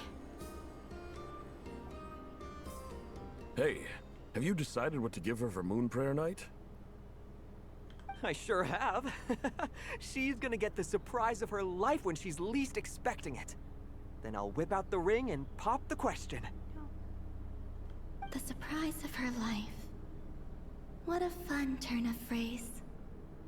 Cool, I get the picture. You can spare me the gushy details. Ooh, looks like we have a customer. Hello there, ma'am. Would you like some Moon Prayer Night candy? Huh? Is he talking to me? Can he see me? Here you go. Oh.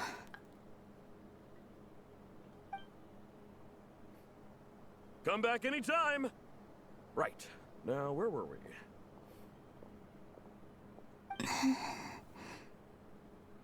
I don't know why, but I still held out hope.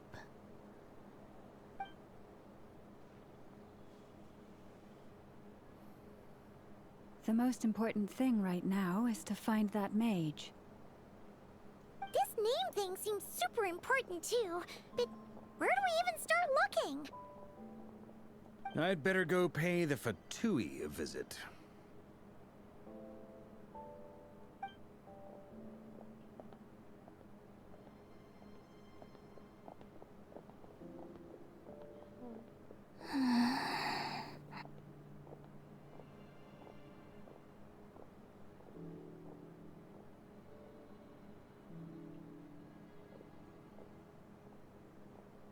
Columbina?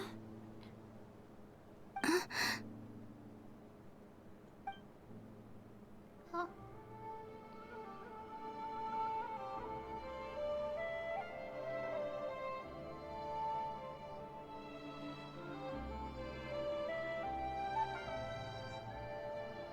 Traveler? Let's go! This is no time to be spacing out!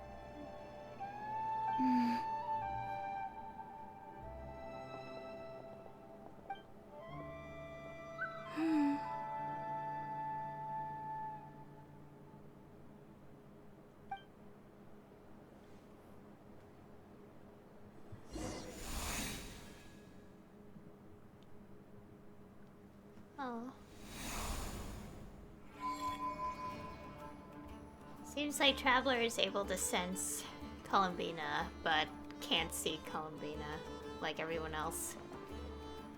Well, time to look for Nicole. Alright.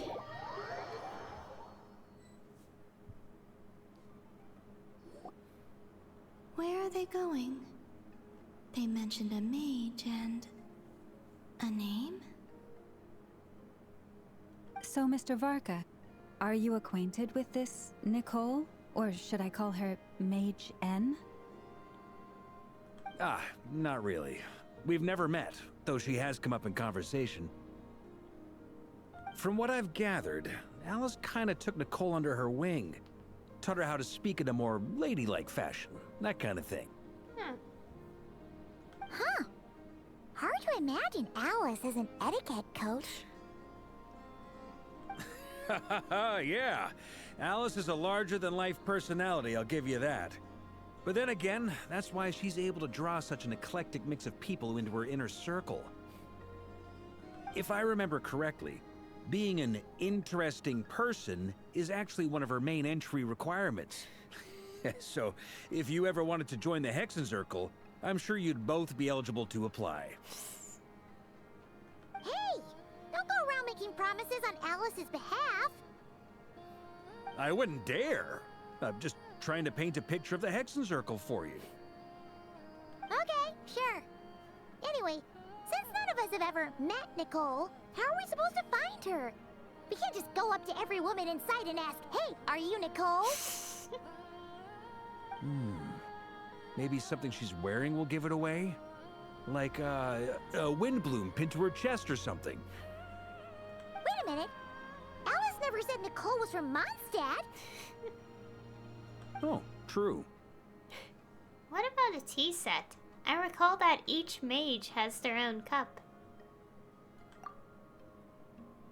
That would be... this young lady, then?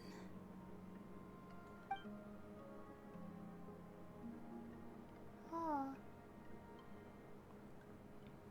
Hey there! Sorry to disturb you, but... are you Miss Nicole? Varka, Knight of Boreas of the Knights of Favonius. Alice might have mentioned me before. Ah! Have we got the wrong person? Sorry. Well, this is awkward.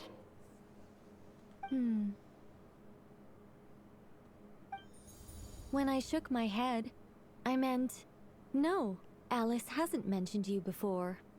Oh, this is interesting. Huh? Where is this voice coming from? My apologies. For certain reasons, I am unable to speak. This is the only way I can communicate with you. It might take some getting used to, but I hope you can understand. Hey, it's fine. I'm more shocked by the fact that Alice never speaks about me. I mean... As for you two, we have crossed paths twice before, but it is nonetheless a pleasure to finally meet you. It's really you! Thanks for all your guidance in the past! You're quite welcome. This time, things are different. We have reached the unwritten pages of the story. You might say that we stand at the crossroads of fate. Now then, allow me to formally introduce myself. My name is... It's Nicole. Oh, wow. The unappreciated master sculptor, the immortal literary giant, if only they'd write, and the silent angel, yet also the orator, the instant they utter a word, etc., etc. In summary, to remain silent is to be the observer of the world. Oh my gosh, her design. No, stop! Alice! I can't believe it! The self-aware text on the screen. I had a whole speech prepared. I'd agonized over every single word. She always picks the worst moments to ruin other people's plans. I'm so sorry about that. Alice took the liberty of devising some bespoke self-introduction magic for each member of the Hexenzirkel. Oh my goodness. So the subtitles are literally spawning on screen. Oh my gosh, I'm getting a lot of notifications. I can't watch any streams. But I could have sworn I deleted all of the triggering conditions for it. How did it bypass everything? Oh gosh, this is so embarrassing. This is a very different side of Nicole than what we're used to. Is she not used to face-to-face interactions? Don't worry about it. We've seen that introduction magic once already, so it wasn't too much of a shock. Please go on, Miss Nicole. We'd love to hear what you have to say, or, well, communicate. Huh? Are they talking to this lady? But... Will you all promise to forget that horrendously embarrassing introduction? Sorry? Embarrassing? When? Among the words that hopped out just now, I saw... Angel. Yes. My name is Nicole, and I am one of a very few angels who have retained both their preferred form and their power. Oh. The Traveler and Paimon should be no strangers to this concept. There is another of our kind in Natlan. They call her the Lord of the Night.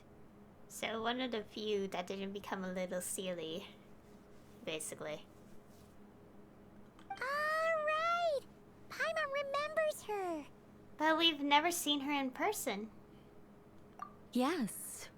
Well, I have retained more of my power than she. It's because I don't have a long-term duty to fulfill. To be more specific... no. We'll be here all day if I get into the specifics. Moving on. If I'm not mistaken, you are here because you wish to learn how one might reach the moon beyond the sky. That's right. Is that something you can give us any guidance on? Yes, I do know a way. It began with the Hyperboreans, who lived after the War of Funerary Flame.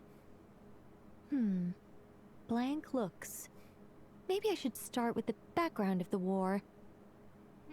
Or maybe not. It shouldn't be an issue. I'll fill in the gaps for you when we have more time. Anyway, after that war ended, the three moons retreated to beyond the false sky. The Hyperboreans were humans I once aided. They accepted the civilization and creations bestowed upon them by the angels. But despite accepting many blessings of the angels, many among them still held on to their faith in the moons. They were reluctant to accept the new order. Even after the War of Funerary Flame, they sought to contact the moon goddesses beyond the sky and receive their guidance. But all three had passed away by that point. This mage has a unique method of communicating. Is she talking about the moons? I see a pyro here. Yes, but they did not know. And so, still they prayed for the moon goddess's mercy. After building titanic structures that consumed vast amounts of Kuvaki, at last they glimpsed the moons and heard their voices. But of course, they were gravely disappointed, for it was then that they realized the three moon goddesses were dead. Oh, that's such a sad story. It is. Humanity was in a very sorry state at that time. The angels who had once aided them were gone, and the War of Funerary Flames had left them homeless and destitute. Just a second, I gotta ask. How relevant is all this history to the task at hand? Well, I mean, it's... Okay, it seems we've drifted into irrelevant narrative waters. It's been a while since I've had the chance to speak inside someone's head. As soon as I got started, I lost control and the words just flowed out like a waterfall. What I'm trying to say is... Right, yes, that's it. The relevant part is the ritual created by the Hyperboreans. The fact that they bypassed the false sky and saw the true moons implies that they successfully built a connection between Tevat and the outside world. Which means, with enough Kuvaki and a sufficiently stable connection, it should be feasible to send one person over the border. Okay, so they built some kind of portal? Oh, yes. A portal. Yes. Is something wrong? You sound disappointed. I just didn't expect you to summarize it so well. It turns out I could have said all that in one word, if only I'd managed to think of it. No, please, it's fine. This is invaluable knowledge. I'll be sure to record and preserve everything in writing. Oh, really? Well, in that case, I suppose I could backtrack and add some more detail.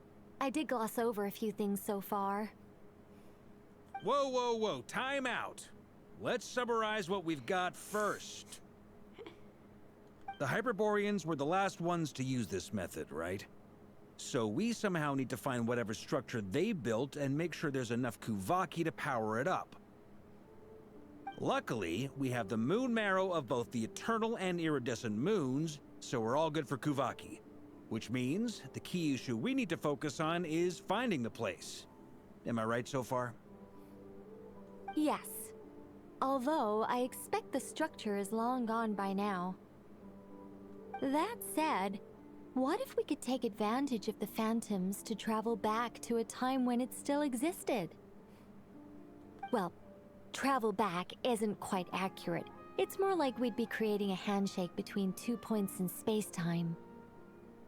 We wouldn't even have to pick a time when it still existed.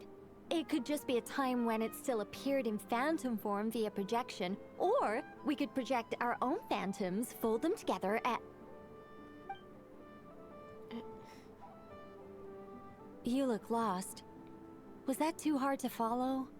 Yeah, things got a little, technical there. Paimon's brain is reaching capacity. Alright. Let me think about how to put this more simply. Okay, got it. Over the next few days, I'll search for phantoms that we can use. Once I find one that meets the criteria, I'll let you know and we'll regroup. By completing certain rituals, specific individuals will be able to enter the phantom and make it to the Hyperborean structure. If everything checks out and it looks feasible, we'll just need to wait for Moon Prayer Night, and we can send the Moon Goddess back home. I'm really skimping on the detail here. Is this making any sense at all? I think so. For now, we'll just wait to hear from you. Yes. Basically, yes. Great. Counting on you. In the meantime, we'll focus on finding the Moon Goddess's name. My name? Are they looking for a way to stop me from disappearing? Excuse me, Miss... Go on, Miss Nicole. This conversation was a little all over the place. I didn't catch your name. I am Lauma, of the Frost Moon Scions. Ah, I did wonder. I noticed that you listened very intently when I spoke about Hyperborea and the moon's history. If you'd be interested, I'd love to visit you this evening and go through it again in greater detail. Also, if you were serious about making a record, it would be too risky to simply write down the raw details as is. I would suggest some tweaks. Maybe rewrite the stories as fairy tales or fables, perhaps even prayers. Anyway, we can cross that bridge when we come to it. So, see you later then? Oh, and no need to prepare anything. Just a cup of tea will do. See ya! She seems friendly. It's just, It's so nice to find someone who's actually willing to listen. I've been dying for a chance to finally go through all this systematically from start to finish. Any longer and I'd probably start forgetting it. Now Paimon gets why Alice told us to mind our heads. What did I tell you? A lot of quirky people in Alice's orbit. Now then, the next order of business is, where do we start looking for the moon goddess's name? Maybe the rest of what Nicole has to say might give us some clues.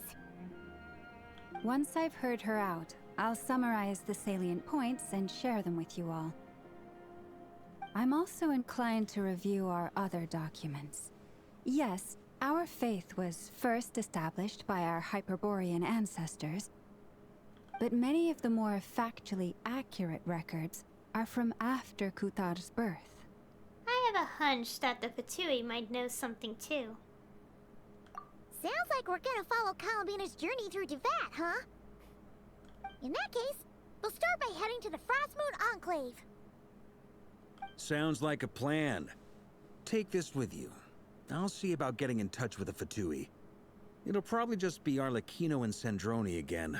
They're the only ones who would want to help. Thank you, Mr. Varka. Don't mention it. Honestly, I'm more comfortable dealing with the Fatui than prying into the details of a young lady's childhood. Catch you later. I should follow them, just in case there's some way that I can help. But that was a lot. Yeah, a lot of deep history regarding the moons and all that.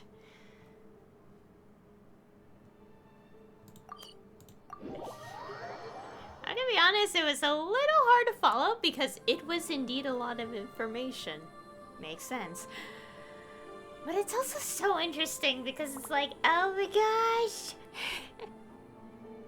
It's also interesting to see that's how Nicole communicates.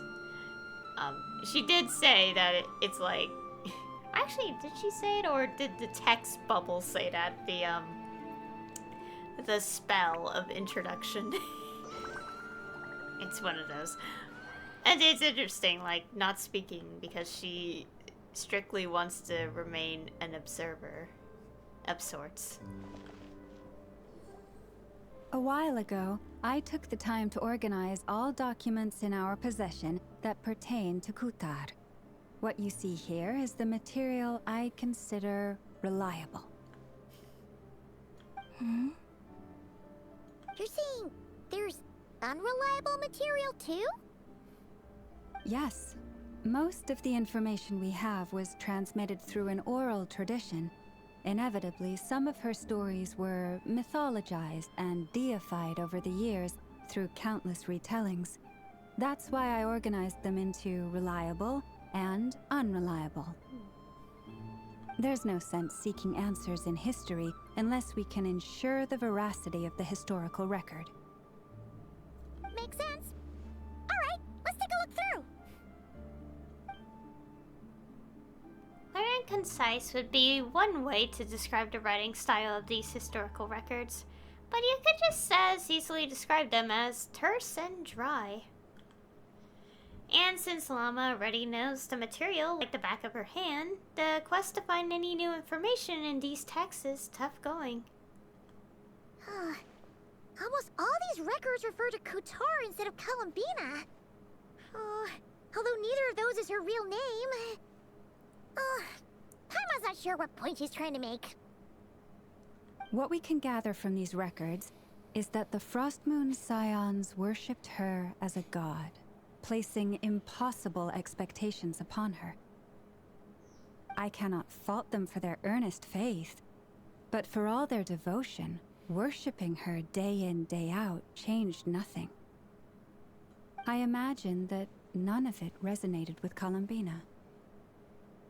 It wouldn't surprise me if, even back then, she had already begun to reject the name Kuthar and everything it represented.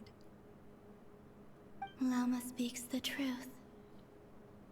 When I heard them call upon Kutar with hope and expectation in their voices, they may as well have been calling upon somebody else. When you were organizing these texts, what criteria did you use? Well, that's a bit complicated.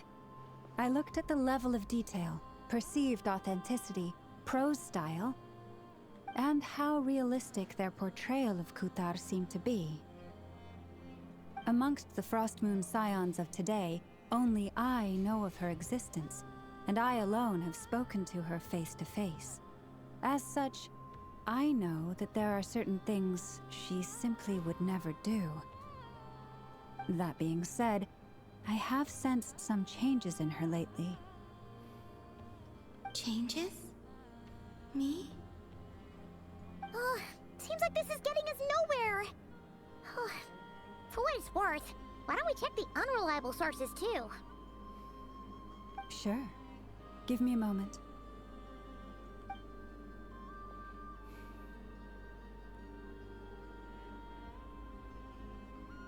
Exerting but a fraction of her divine might, Kutar sheared a great mass from the snow-capped mountain and cast it into the sea, upon whose surface shone the mirror image of the moon. Thus was formed the island of Hisi. Okay, that's definitely exaggerated. Yeah, right. That doesn't even begin to pass the sniff test. The 3 moons are naught but lies through and through. Only one moon has ever shone for us, and Kutar is her name. The subjectivity is strong in this one. We've heard something like this before in Natlan. The vast majority of ancient texts are filled with fanciful tales like these. I trust you understand my criteria a little better now. Amateur. Kutar did not speak, merely gazing into the distance in silence. And where her gaze landed, this was her prophecy. Clearly, whoever wrote this text never even met Kutar.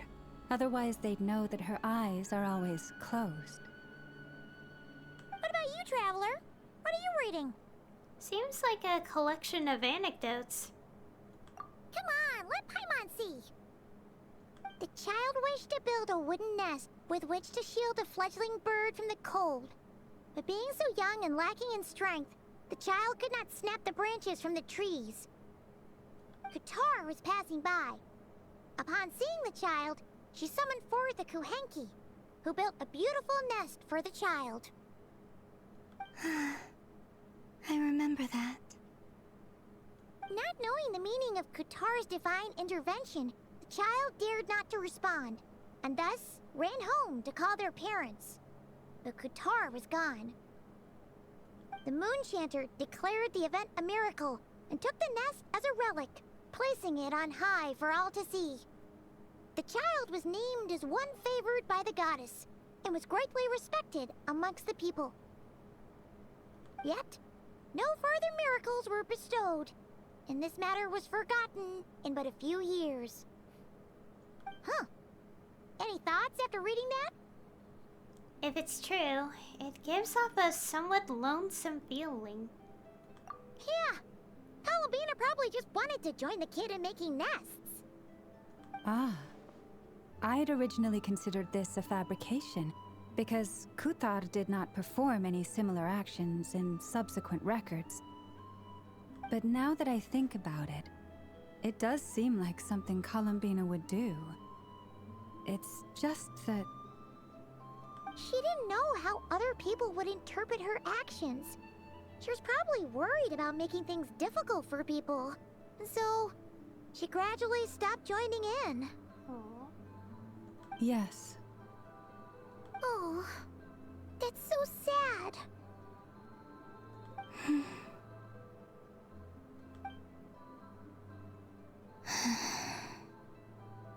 And now, I can make no such gestures of warmth, even if I want to.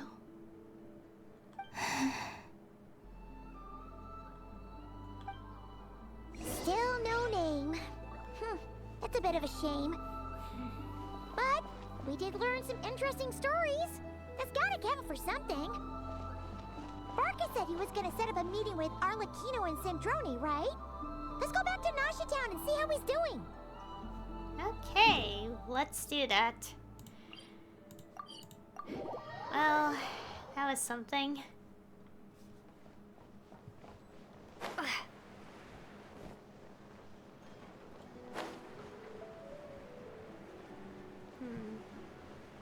I'm just thinking a little. It's like she has a name, but oh, there's everyone.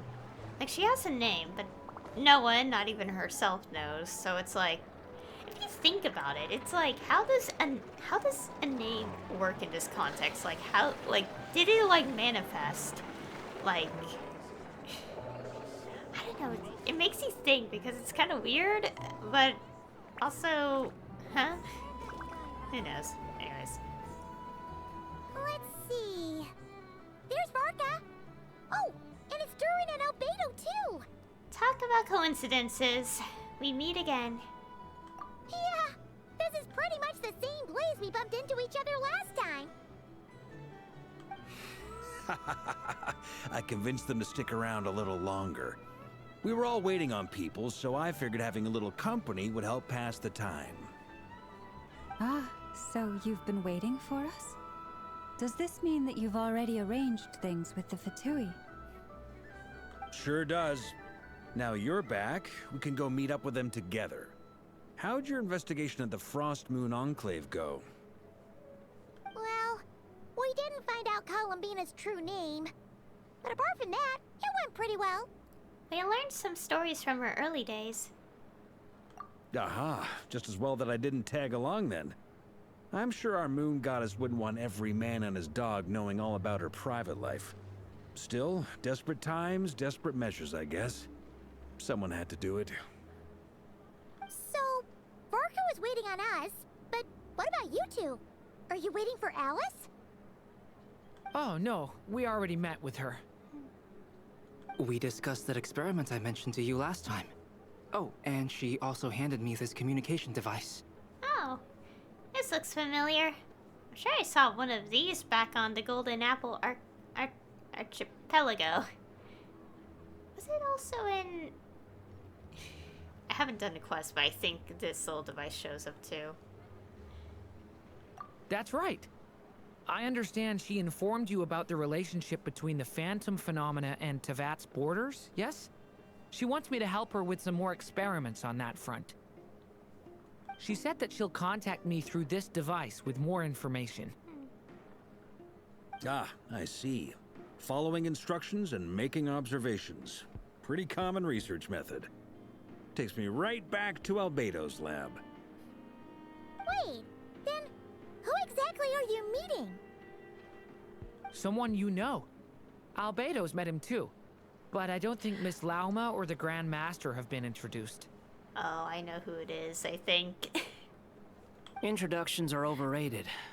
Especially in cases like this. It's him! It's you! So? It's not like the academia has prohibitions against going abroad. Also, I applied for leave. I've been writing to Hat Guy since obtaining a human form. I've already brought him up to speed on everything that's been going on in Nod-Krai. Hat Guy? Turns out, I actually have heard that name before. Oh? Then why did you react the same way I did? I only knew the name, not the fella. But since we're all here, let's do some introductions for what it's worth. I'm Varka, Grand Master of the Knights of Favonius. Lauma, Moon Chanter of the Frost Moon Scions. And I'm a Driosh from the Vahumana Darshan of the Sumero Academia. Hat Guy. Good to see you again, Mr. Guy. I believe we last saw each other on the boat ride here.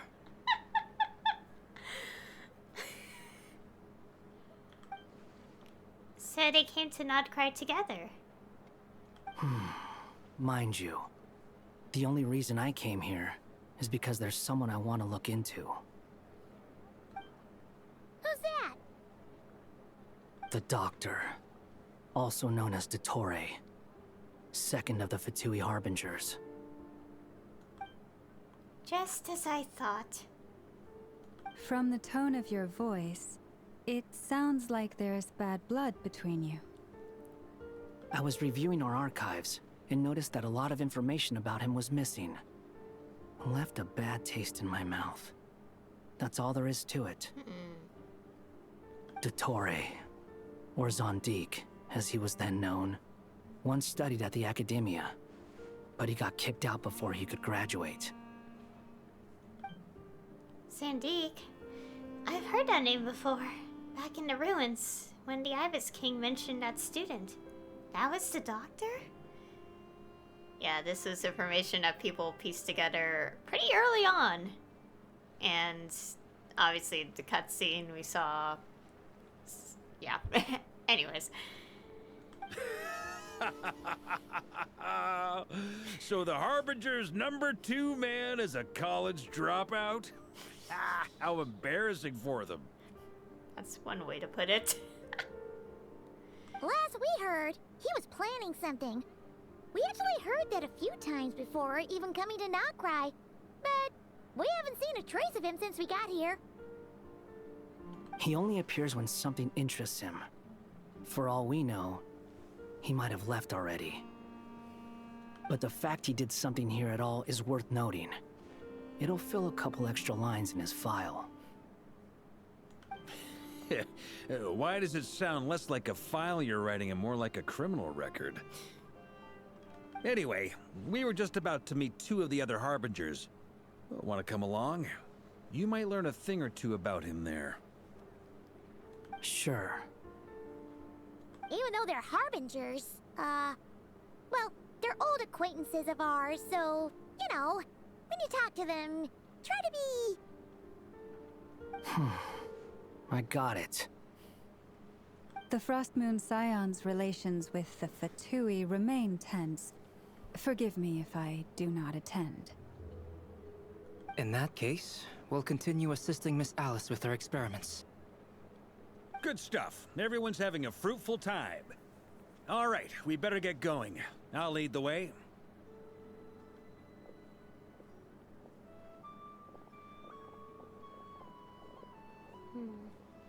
Hey, Skara. Are you here for revenge? Well, yeah. That's obviously part of it. But I'm not the only one who has a score to settle with him. Neither you, nor Lesser Lord Kusanali, nor I want to see him meddling with things again. Fair enough. One other thing. When we return, let's talk about Columbina. What's the hurry? Don't worry. Pigeons always know which way home is.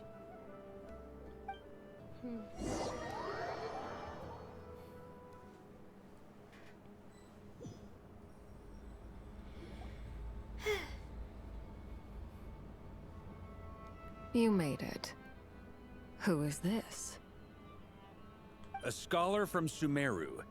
They call him Hat Guy. He's an old friend of the Travelers. Wait, this is the Academia representative you wrote about? He doesn't exactly look the part. I also, reminder, in case some people have forgotten, considering Skara's character and all that, he erased his, like... Gosh, Urban Soul's thing is so weird, but basically he basically altered history. And naturally, no one would know him except for a very select few people after what happened in India Interlude Act 3 and all that. I believe this will prove my identity. You'll notice it bears the seal of the Sanctuary of Surasthana. Well, what do you know? So it does. All right then. My mistake. It's fine. I expected as much. What? So as I mentioned in my letter, the Academia's got its eyes on Dottore. But this matter remains top secret. Apart from those assisting in the investigation, the fewer people who know, the better.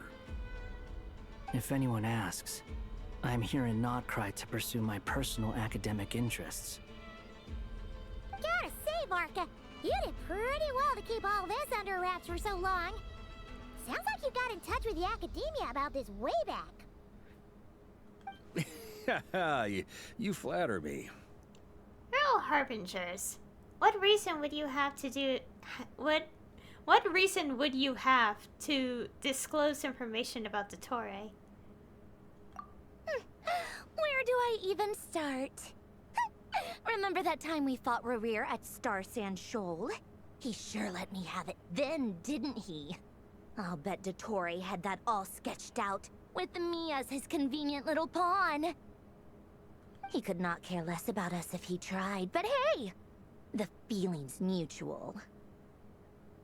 Does Dottore really strike you as the sort who values his relationships with his colleagues?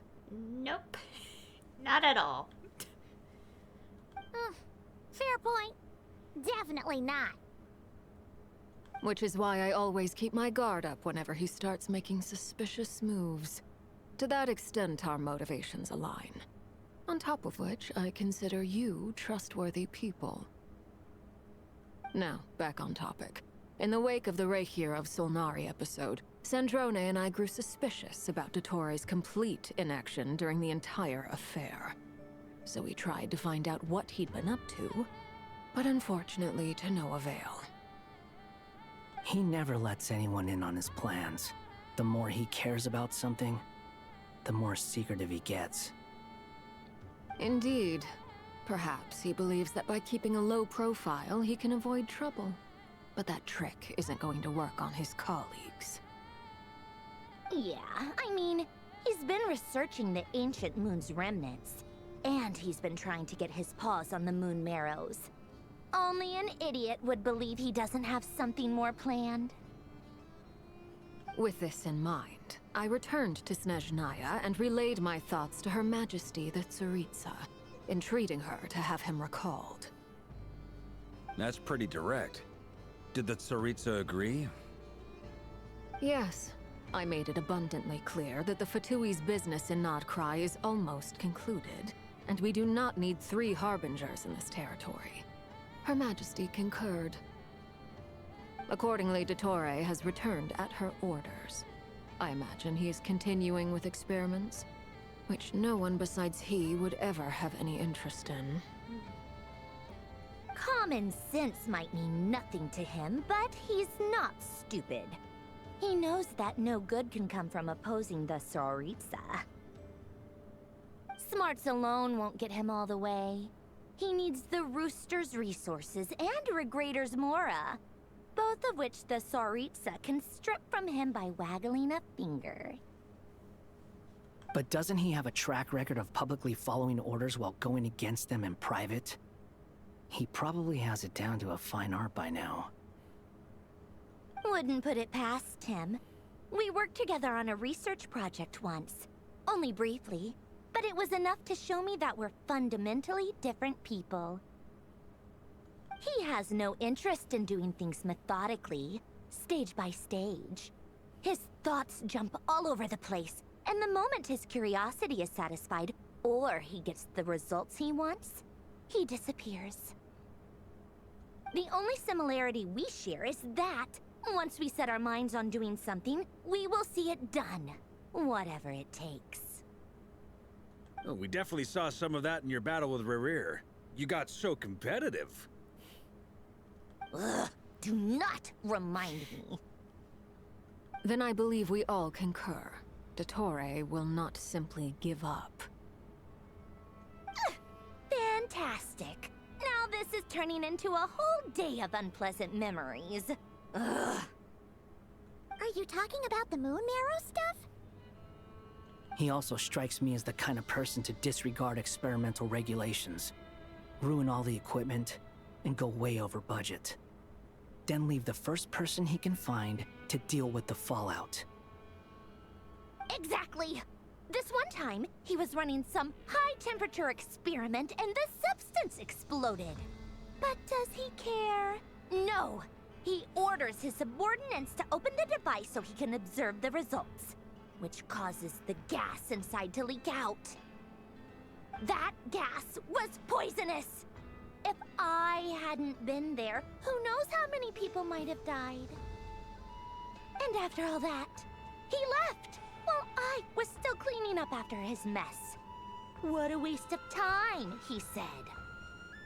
A waste of time? The nerve! He wasted my time! You've been bottling that up for a while, huh? Hat guy, I must say, you seem awfully familiar with internal Fatui affairs. Especially when it comes to Dottore. Yeah, he's very familiar. Thank you, Lady Harbingers, for providing such valuable information. I have no other questions for now, so I'll be on my way. Wait, what? You're just gonna leave? You're welcome to join if you want. Ugh. Just when Paimon thought he'd finally mellowed out.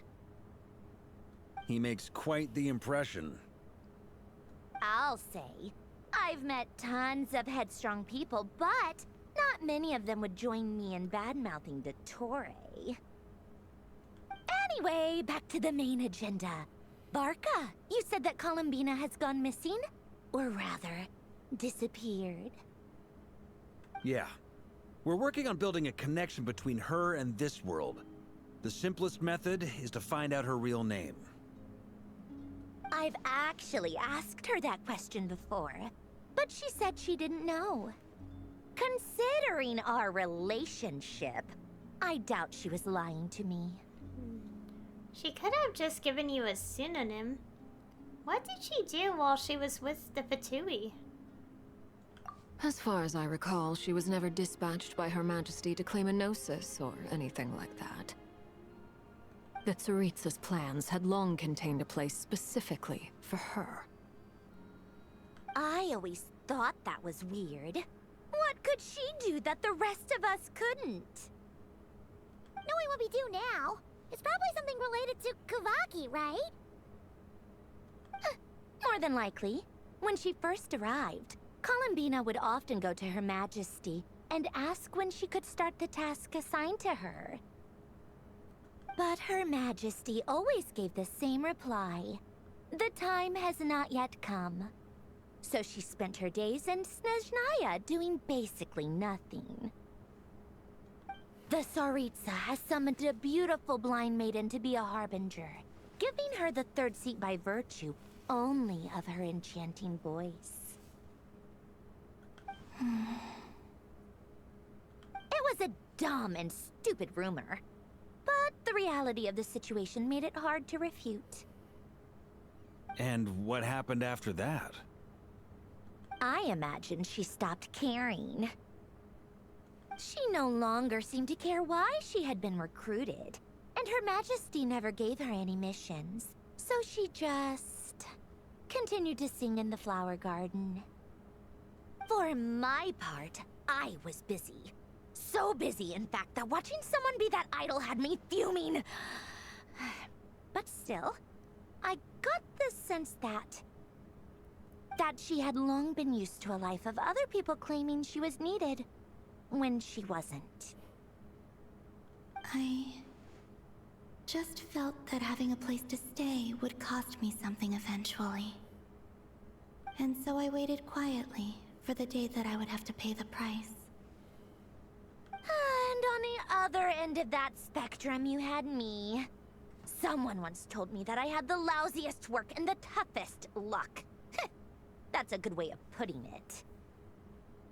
I forget who said it, but those words have always stuck with me. Sounds like something Skara would say. No wonder. But you've done your job exceptionally well all this time. Because at heart, you are a conscientious person. Thanks for telling us all this. What is it? Something come to mind? It's nothing. I'm just even more eager to learn her name now. I want to shout it to her from the rooftops. That makes sense.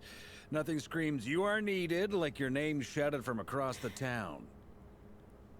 Well, good luck with it. But if you ask me, Columbina is still the most shoutable name. I'm just so used to it now. After all the arguments we've had, I can't be bothered trying to remember another name for her. Nor I. Sandrone. Harlequino.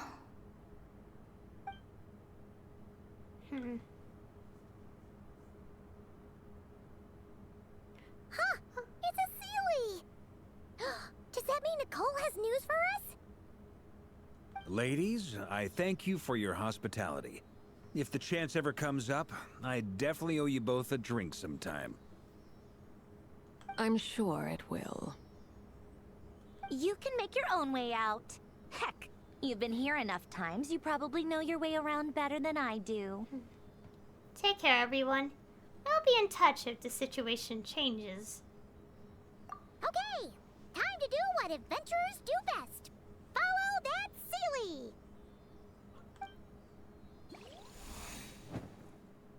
Oh.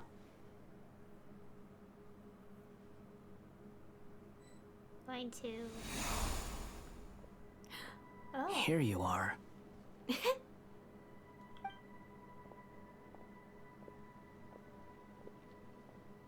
Oh, hat guy. How come you're back so soon? Did things go all right with the Fatui? Fine. Dotori's been summoned home by the Tsaritsa. Couldn't get much more than that. How about you? Any progress with the investigation? Unfortunately not. We've tried everything. Different phantoms, different locations, different points in history. But the results were the same each time. Abyssal monsters roaming the land. People crying out in despair, with no hope of being rescued. Every time I see it, I can't help but think, is this what it was like in Mondstadt when Dragonspine Durin attacked? And, if I fail in the task I've been given, will I create yet another tragedy? Oh. That's just meaningless speculation. When we encountered similar phenomena previously, I tried to interfere with those illusions, using sounds and lights to guide them. However, we could not change their fates. At most, we were able to extend their existences. The events of the past are like fate that has been written into Irminsul. There isn't a living thing in Teyvat that can escape its past. But Miss Alice instructed us to try to find ways to change the outcome that these phantoms face. It's an impossible task. Can't you just refuse? Since she asked us to do this, I feel like it can't truly be impossible. Or if it is, well, mages can make the impossible possible. I could not have been born as Durin otherwise. But you also said that your past 39 attempts were fruitless. That's true. But you're still going. Yes. After this many futile attempts, surely you realize that you're not doing this because you still believe what some mage told you. It's because you want her hypothesis to come true. It's something you wish for deep inside. So, think for yourself about what you want to do. As long as you don't believe it's futile, it isn't. Yeah. Previous experience indicates that we cannot touch the phantoms, which limits the effectiveness of our interventions. If we want to clear this hurdle, we need to break this rule somehow. Same thought here. Following the same rules means repeating the same failures. Reducing ourselves to mere playthings of fate. So you mean we need to figure out a way to make contact with them despite knowing that we can't? Yes, and I suspect that's something only you are capable of. Everything in Tevat is logged in Irminsul, but the withering that once occurred in Sumeru was a sign that the Great World Tree was being corrupted. This corruption allowed things that should not have existed in Tevat to appear. This is tantamount to rewriting reality to an extent. You're saying abyssal power might be able to affect those phantoms? No one's ever tried it before. If you're gonna try it, it'll take courage. And you have to be confident that you can control it. Is anyone there? Has anyone seen my daughter? She's missing. I have to find her. I hear someone inside. Spargana? Are you in there? Ah! If I can use my abyssal powers to warn him that there is danger here, maybe it'll change his decision. Maybe he'll stay away. Yes. The important thing is not the nature of the power, but rather how you use it. To intimidate and obstruct. Sounds about right for the Abyss. Let me try. I should be able to influence that thing. Have you seen a little girl? What? This isn't the time for that! Just run! We have to make use of stone pillars. Oh. I hear someone inside. Spargana? Are you in there? Oh. Durin can use the power. Okay,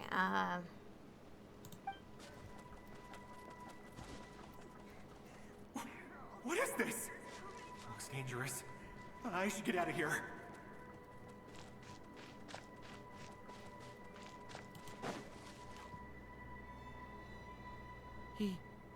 He really left. Ha! We did it! Don't celebrate too soon. Follow him. See what he does next.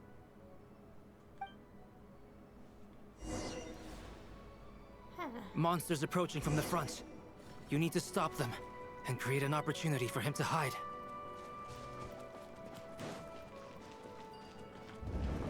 No! There's monsters ahead!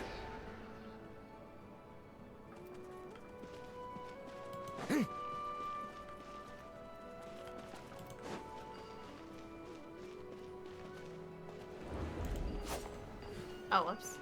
Wait, is that the barrier? Oh.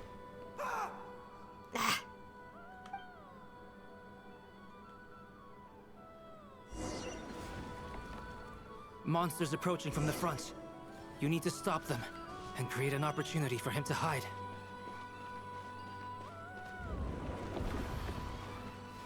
No! There's monsters ahead!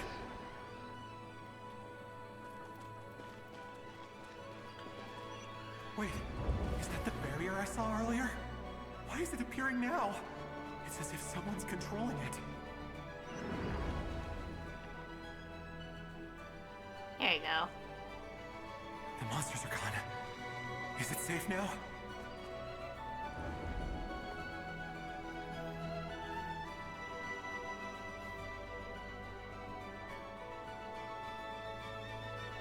The barrier's gone too.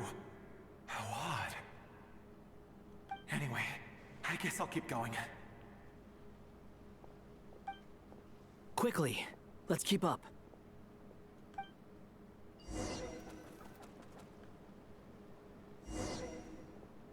Wait, there was someone else here? Don't go any further. We've got anti-monster traps laid out everywhere.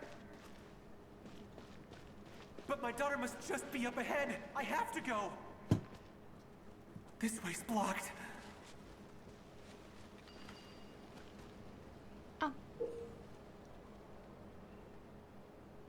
I used to caution. Okay, We might be able to use the explosives over there, but we need to take care not to hurt him.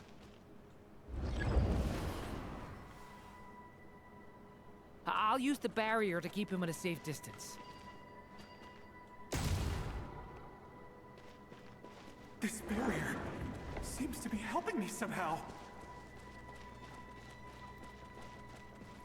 Hey! Hey! Wake up! Oh. Oh, no good. Gotta keep moving ahead.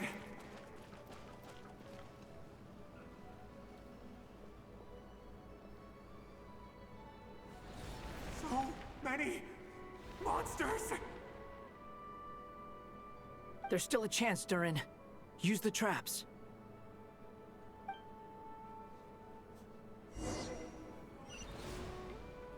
I see.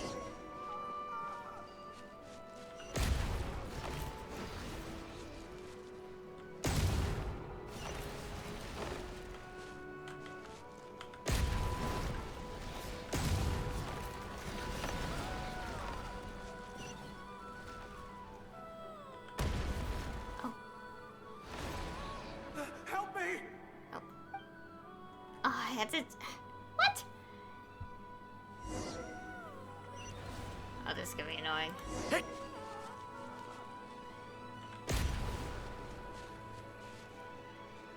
Gotta be kind of fast, I think.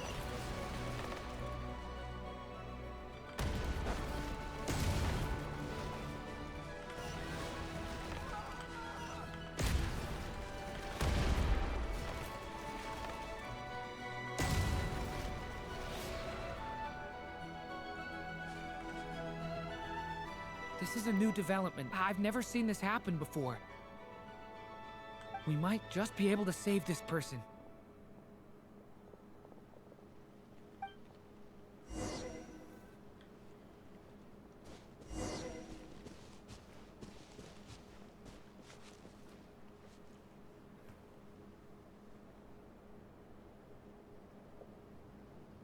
Hello there. Have you seen my daughter? Spargana's her name. She's carrying a large backpack. Get out while you still can, you fool. You won't find any survivors here. But I can't just leave her here. She must be so scared right now. Sorry. Wish I could help, but I haven't seen her. You'll just have to keep looking. Okay, thank you. If I do find her, I'll get her to shelter and come back for you. Don't bother. I've got nowhere left to go. What's that noise? Monster! No, if he goes inside, he'll be walking into a trap. Let's try this once more. This time, we have to stop him. Rescue has reached a dead end. All that can be done is to wait for another chance.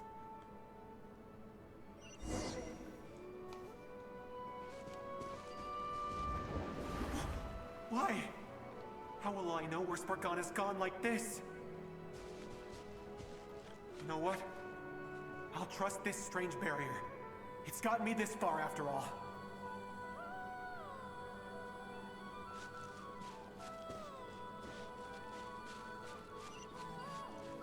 What? Hey! Let us out! Spargana, are you there?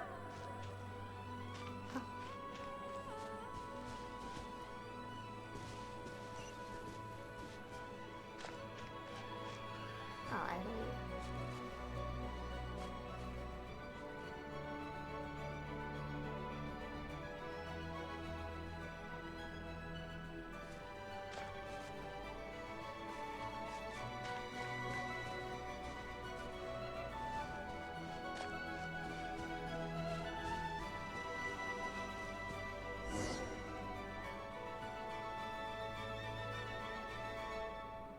Huh? That looks like one of my daughter's books! Thank you. Thank you! Yes, it's one of hers for sure. That's her name on it right there. She left her backpack here. Durin, just like last time. Use the explosives.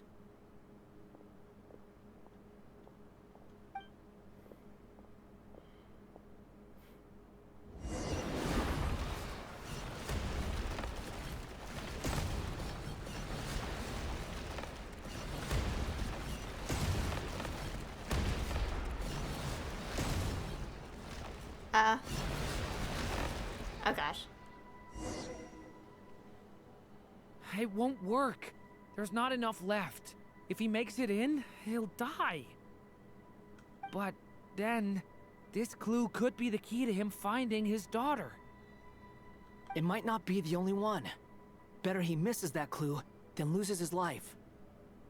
I guess so.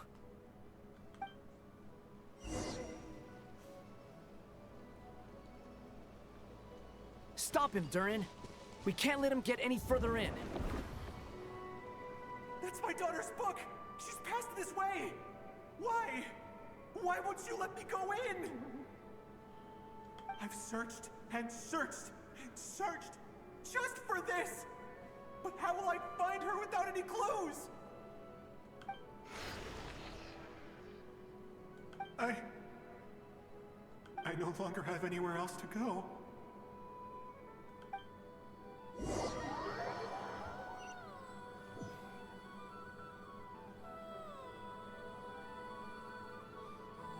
I'm sorry.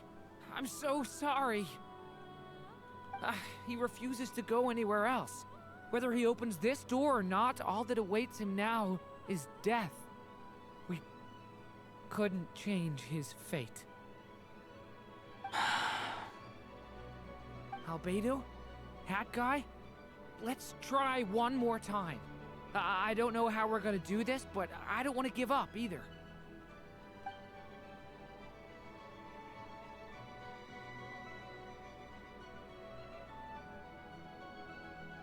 Why am I here? What's going on? All these scenes running through my head. Where are they from? Huh? What's going on? His reactions have changed. How many times have I... What's happening to me? Huh? Wait. Who are you? You can see us now? I feel like I always could, but that I only just realized you were there. I'm sorry, I don't know how to describe what I'm feeling. But you were the ones guiding me using that marked barrier, right? I haven't done anything yet, but those monsters, those deaths, they feel like memories. Like things I really did experience. I won't find my daughter. In fact, I'll ultimately die trying to find her.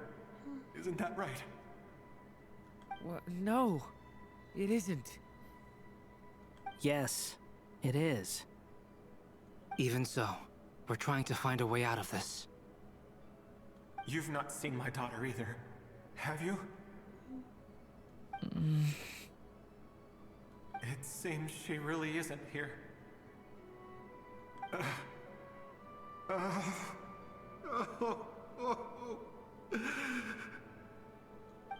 I'm sorry we couldn't help you.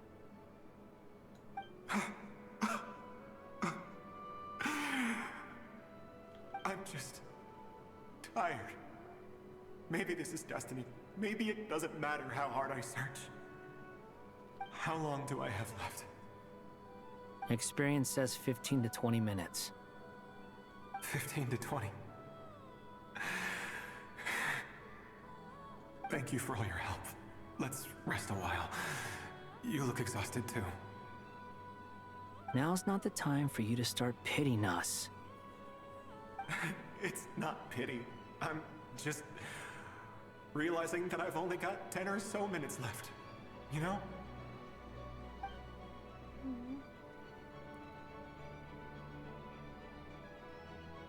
You say you're from Mondstadt, yes?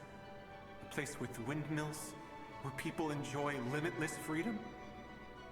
And you're from Sumeru, where they've built an academy into a giant tree? Yes. It seems you've never heard of either place. Those names are unknown to me, I'm afraid, yes. Have you heard of Hyperborea? I have, but I heard that it was destroyed in the distant past. I see. That was where my ancestors once lived. What about Delphi Pytho? Was it later rebuilt? I've never heard that name. Then what about Sal Vindagnir? I have seen that name on stone tablets on Dragonspine. But I'm afraid the only things left of that place are its ruins. I see. Sure enough, there was no way to turn this around, huh? I'm sorry. I was the one who asked to chat, but it seems like we're too many ages apart. There's barely any common ground to start from. It's all right. We did hear something new, at least. From how you speak of your lives, things must be going all right for you, I guess. They are. Mondstadt is a place of freedom and happiness. There's a lot of good people in the church and the Knights of Favonius, and even outsiders find that it's an easy place to feel at home. We have festivals a few times a year. Everyone gets together to drink, sing, and be merry. Sumeru is a lot more uptight. Not really the kind of place where you can relax. It's a nation fraught with problems wherever you look. But if all you want in life is to seek knowledge, I guess it's pretty much paradise. That's wonderful. In other words, after this all-devouring black tide passed, humanity did not merely avoid extinction, but rose to build prosperous civilizations anew. I mean, I can see you all right now. That must mean the future isn't a total mess, right? That's true. Well, time's almost up. Let's part ways, I think. Might be best if you don't waste too much time on me. The chances are slim, I know, but I'd like to spend these last few minutes looking for Spargana. If things work out, I'd love to tell her about what I've heard. May we meet again. Well, or not, most probably. In that case, may your wishes come true.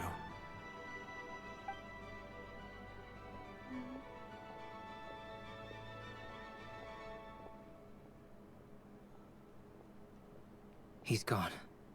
In a few minutes, he will meet the end that was his to begin with. The ending of this tale did not change, but I believe that we've just made the most progress we have yet. May your wishes come true. If only it were so simple. Hat guy, could I ask you a question? You've never talked about your past. It seems complicated, and it weighs heavily on you, too. Would you be willing to tell me about it? I mean, sometimes it's better to get things out in the open. Take that guy we try to help, for instance. At least he said goodbye with a smile, right? I know about Albedo's past. Our experiences are very similar, and he created me. As for you, you're my first friend, and you've witnessed every step I've taken. But by comparison, I know nothing about you. Either way, I mean, we're still best friends. But if I knew more about you, I might understand your thoughts a bit better. I've told you about myself. I'm a student at the Academia. And what did you do before that? Prepared for the entrance exam? All right. If you really don't want to talk about it, I won't press you any further. I was a puppet built from the branches of a white tree, using technology left behind by the Conrian schools of mechanical engineering. A white tree? You mean an Irminsul tree? Yes. A branch of Irminsul that was once connected to the main tree. So you had a human creator too? Yeah. But my creator abandoned me after deciding that I was a failure. After that,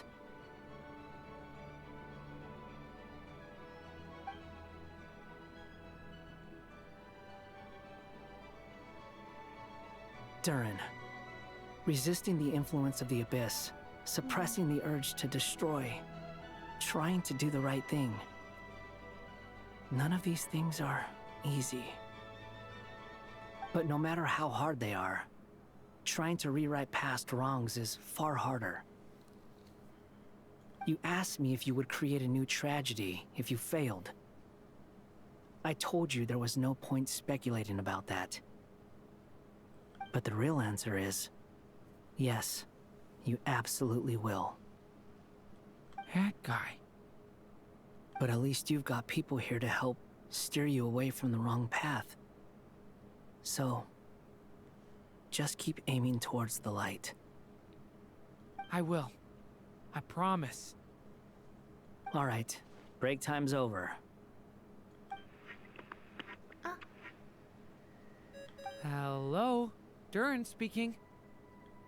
Hello, friends, it's me. What have you been up to, I'm detecting some unmistakable fluctuations here at the border. The amplitude isn't particularly high, but they're completely different signals from the ones before, and the scale is comparable to those I've detected previously. Alice, we were unable to save that person. However, he appears to have retained a portion of the memories gained through that cycle, and was able to hold a conversation with us. I see. Well, that is rather odd indeed. It definitely merits further attention.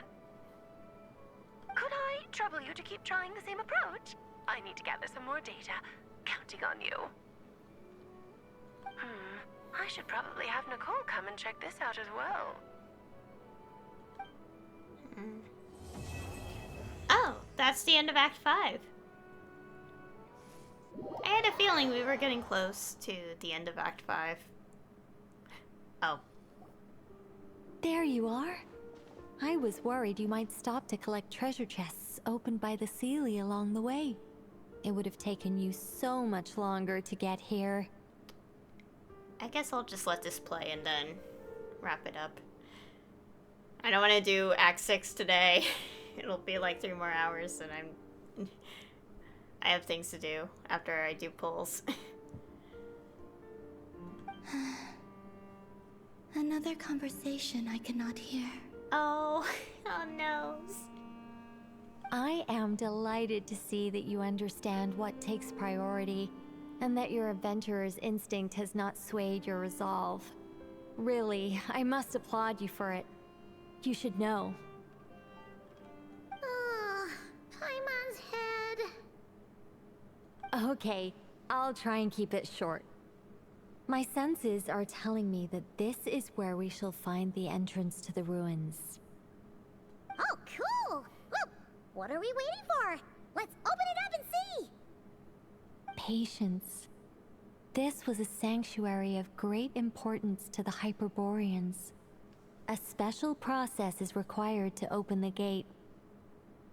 Oh, like the place that housed the Eternal Moon's Marrow? Seems like the ancients were very fond of making tricky gate puzzles. Okay, so what's the plan? Need us to do anything? And just the short version, if you can. Ah, alright then. I was planning to start with some background on the invention of these techniques. Are you sure you don't want to hear it? It's quite informative. Remember what you were saying about priorities? Fine. Simply put, we need 3 human representatives to successfully undergo a process of Kuvaki resonance. Think of it as a test from the 3 moon goddesses to see if the entrants are qualified, with the most recognizable qualification being Kuvaki. Pretty sure Lauma would ace that test. Oh, wait. But we need 3 people. I also have no doubt that the Moon Chanter would be qualified, but we would need 2 other people with the same constitution. Therefore, the most feasible method is not so much to follow the rules, but to figure out how the test functions and find a workaround. I've done some research, and it turns out the mechanism is rather crude. We'll simply need humans to stand before it who have sufficient Kuvaki energy within them. I'm with you so far. How do we get the Kuvaki in them?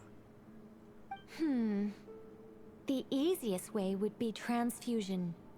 Take some Kuvaki from Nod-Krai's soil, put it into the bloodstream, and get it circulating in the body. We're not gonna do that literally, are we? So we're going to cheat on the test? Precisely. There are other methods, but this is the simplest one. Cheating the system is much easier than trying to hide from it. Huh? Ah! Sorry? Does the idea of cheating upset you, Miss Lauma? No, that's not it. I suddenly had an idea. Oh, what is it? It's about Moon Prayer Night. I figured out a way for Kuthar to join in the festivities. Huh? But as Paimon said, we need to have our priorities straight. Let's get back to the test.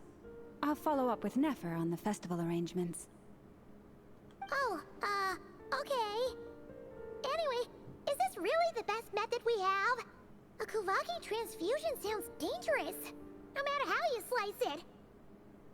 If you think that's dangerous, wait till you hear the other methods. I'd be more than happy to go through them if you'd like. There are several. No need, we're good. Let's go with this one. Very well. Kuvaki transfusion it is. Now, I should mention that the risks can be greater or lower depending on individual compatibility. I just realized she has pointed ears. I didn't even notice until now. It would be rash to simply infuse the Kuvaki and hope for the best. If the body rejects it, the reaction can be quite severe. The symptoms are similar to another condition that some people living here suffer from, known as congenital Kuvaki sensitivity. So, before we execute our plan, I will perform a simple test of my own to see who is compatible and who is not. Once that is done, we will have to complete the resonance process as rapidly as possible. The participants must remain stationary while the Kuvaki circulates and bonds with them, and they mustn't eat or drink anything. What? No eating or drinking? That's some hardcore fasting. They'll all be monks by the time they're through. How long will they have to keep that up? 3 days. Oh gosh. Wait! I'm pretty sure, based on research, humans can only survive 3 days without water. What? Oh, that's so long! And we still need to find 2 more people who are not just compatible, but also willing to volunteer.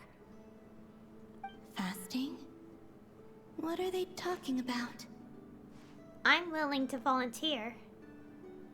Really? Don't you want to think this through? Haha, count me in too. 3 days without food? I can handle that. I'm pretty sure the water part is more concerning. Miss Nicole has made it clear that this is the easiest way. The way I see it, there's nothing else to discuss. It's time to step up. Compared to having Columbina disappear completely, fasting for a few days is nothing. Yeah, you're right. In that case, Paimon volunteers to be Captain of Logistics. She'll keep the fires lit and grab some spare clothes to keep you comfortable. Good work, Paimon. Then we'll start with you first, Traveler. Please step forward.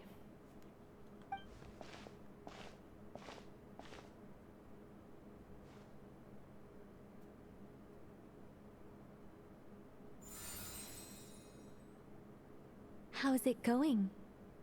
Do you feel anything? No. How about now? No.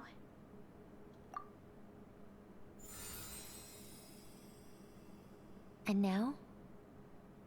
Still nothing.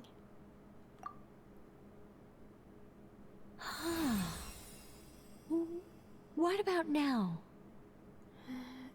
Nothing at all. Did you do something?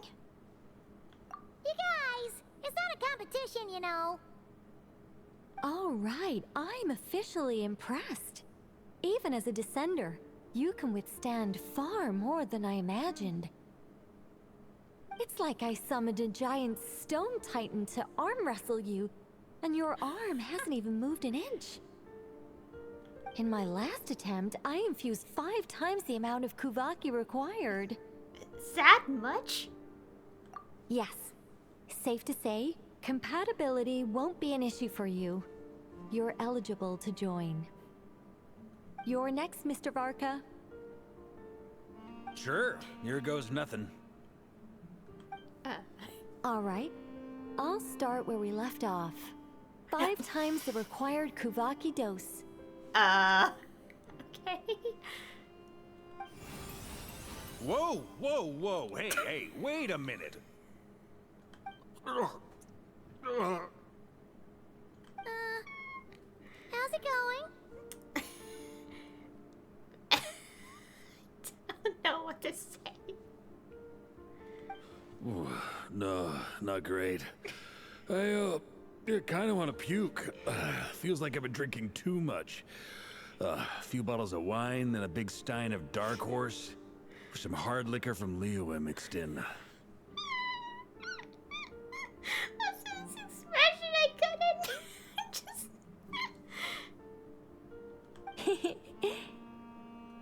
You think this is funny? I just lost to a young lady in an arm wrestling contest. I'm never gonna live that down. My apologies. I'll lower the concentration and try again. Oh. How's it going now? I'm not as dizzy as last time, but I can still feel it pulsing around.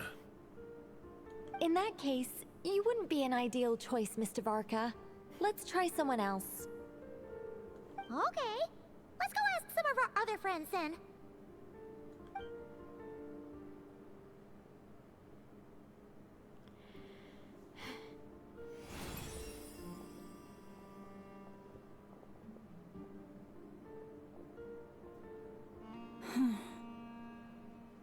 No surprises here, Miss Moonchanter.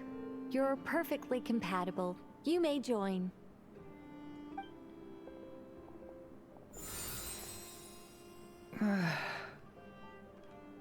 I'm getting a slight headache. Shame. You were so close. Whoa! I'm itching all over! Allergic reaction. We can't have that. Huh? Well, are you gonna start a what? The Hexenzirkel is an organization that cares for and protects children. We will not have them do dangerous things. Not even tests.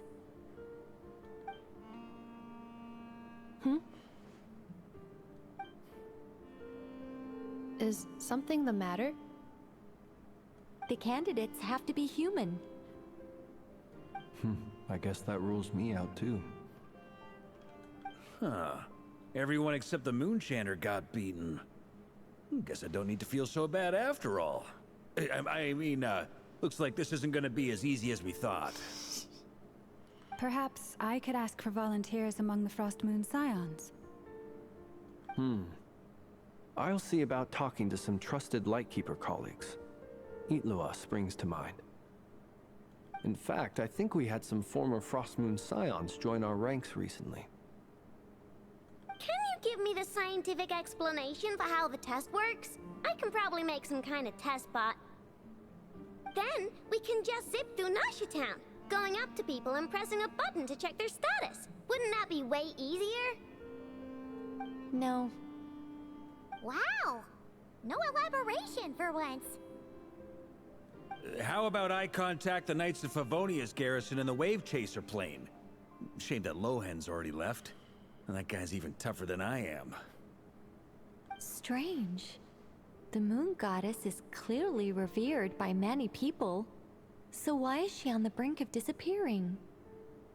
She mentioned that the world has rejected her from the very beginning.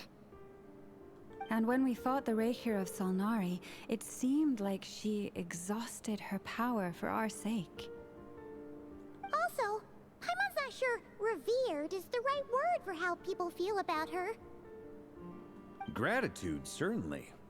For my part, anyway. It's basic reciprocity. She helped us, so she deserves our help in return. Yeah. Even though she looked like she didn't care, she still saved a ton of people, including me. A review of the relevant data leads me to conclude that Miss Columbina is a good person. Yep, you bet! They really think so? I'm super surprised that Columbina isn't her actual name, though. I think it really suits her. It's light and graceful and... yeah, just a really pretty name. I know, right? Unfortunately, that's not our decision to make. Columbina. That was the code name the Fatui gave me. But it also came up in the song I heard when I was born. But... is that really all there is to it? What do I truly think of my own name? Is there anyone left who will still call me by that name? She told me to pick whichever name took my fancy. Why did I pick Columbina? Maybe because I felt that she never wanted to become Kutar and be worshipped as a god. Moonprayer Night is getting closer by the day. We're running out of time. We need to look for other candidates. Then allow me to try. Huh? What are you doing here? You contacted your friends via the Adventurers Guild. Sandrone has been keeping an eye out for something like that, so she informed me. Since I have the ability to accommodate a moon marrow, I should prove to be a suitable candidate. Arlecchino. When can we begin? I see. We can begin right away.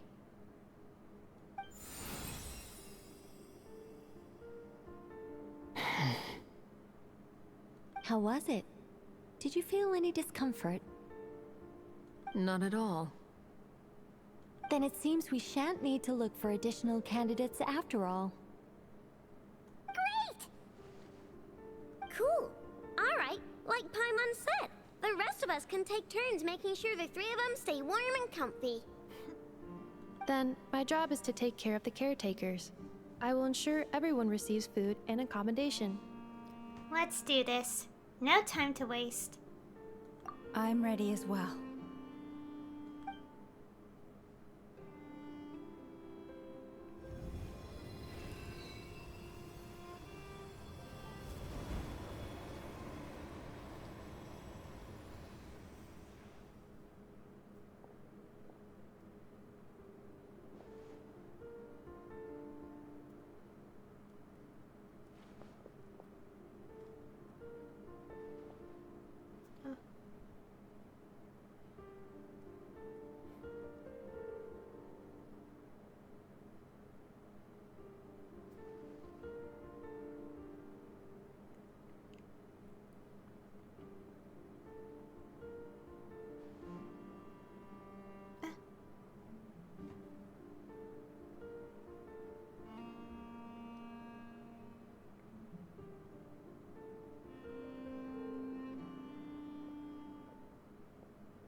The work is done.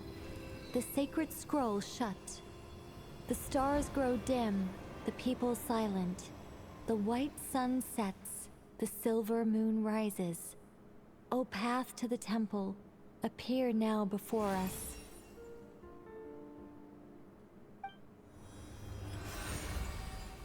Wow! It really opened! So that's what all this is about. They've been trying to open this gate. Come, let us enter. Wait. It might be best to eat something first. Take care to chew properly and swallow slowly. It will give your body time to readjust to the digestion process. They will head in soon. they will need to enter this gate.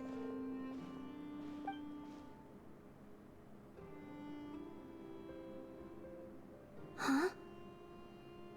I cannot pass through. Is it because I have no physical body?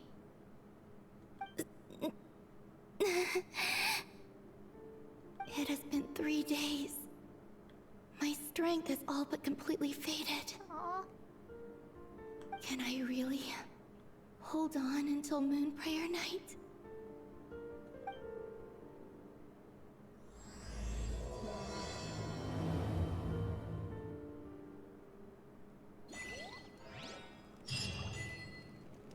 Okay. Can I stop here? Well, it says go through the gate. Nicole, open once you're ready. Okay.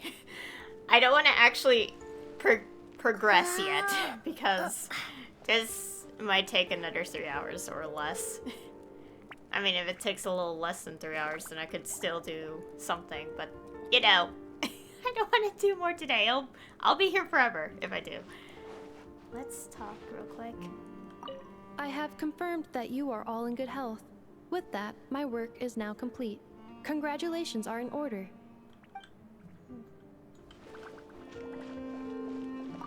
It's good to know you're all well. Puts me at ease. Alright. Okay, so, wait, where is this in relation to everything on the map? So I know where to go back when I'm ready. Oh, look at that! The things have the, thingy. Like, Llama said that these would be like a full moon when we're closer to the day, the festival time. Okay, so right here. Gotta take notes. Okay. I don't want to progress any further right now, because I only want to just do Act 5 today. And now I could do some pulls. No idea where. I guess I could just stand right here and do some pulls. So yeah, I'm not going to be doing Act 6 until like 2 days from now, as of the time I'm streaming this, so yeah. Anyways, also got this from completing Act 5. Alright. I'm going to switch teams because the lag... Actually, no, I did the trial runs today, so it might not lag anyway. Well, whatever. Anyways. Casually, one of the mannequins... I may have spent like $15. Anyways, so yeah, gonna be doing some pulls now. Right here. Oh my goodness. That was quite the quest as well. I got a little hungry myself, so my concentration started to wane a little bit. But basically, we're in for a wild ride next time, I guess. Anyways, so I'll be pulling for Durin and maybe a weapon afterwards. We'll see. Nice to know that they're specifying how much money you can spend on this in USD as well. Well, I have a lot of faith, so yeah. Okay, going to also open my notes because I like to keep track of how much pity it takes me to get characters. Alright, so my current pity is at 3. And Flint's was the last character I got from the banner, 5-star wise. So I'm... Let me see. I failed the 50-50 once, so we're nowhere close to a higher chance of capturing Radiance. Okay then. Alright. So yeah, I'm on 3 pity, and we're going to get Durin! And I'm excited to get him. So yeah. Alright, that's 13. got a constellation for Eva. Okay, that was 13. Oh, it lagged. That might be Yehoda, so that's 23 pities.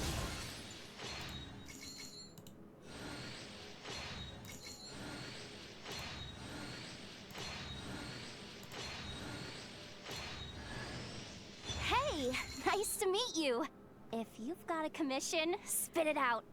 As long as the pay's right, I can help you with anything. Most things. I can help you with most things. I got Yehoda! And also another 4-star on here. There she is. Alright. 33.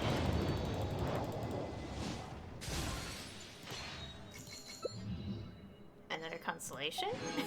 Well, the first one. Anyways. 43. Oh my goodness.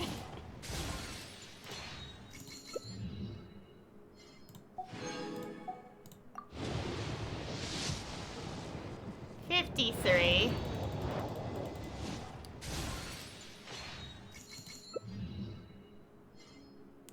I feel like my high rarity luck in games recently have been plummeted to the depths of the ocean at this point. 63.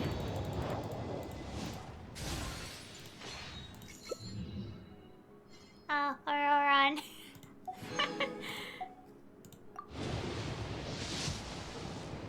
Oh my goodness. 73. What number Yehoda is this? 3. C3 already. I lagged a little bit. So something must have happened. Alright. 74. It's been a long time. I'm Durin. Everyone used to call me Mini Durin, but as you can see, I'm not really mini anymore. Do you find my appearance strange? To tell you the truth, it's still a little strange to me. I have so much to learn. I hope you don't mind if I ask you for help. That was a 50-50 win. Okay, that was 75.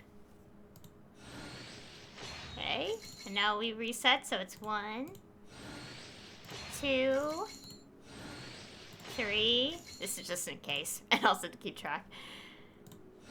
4, 5, 6, 7, 8. Yay! Let's take a look. Okay, so we got Yehoda right here. How's it, Durin? His wings as well. Ah.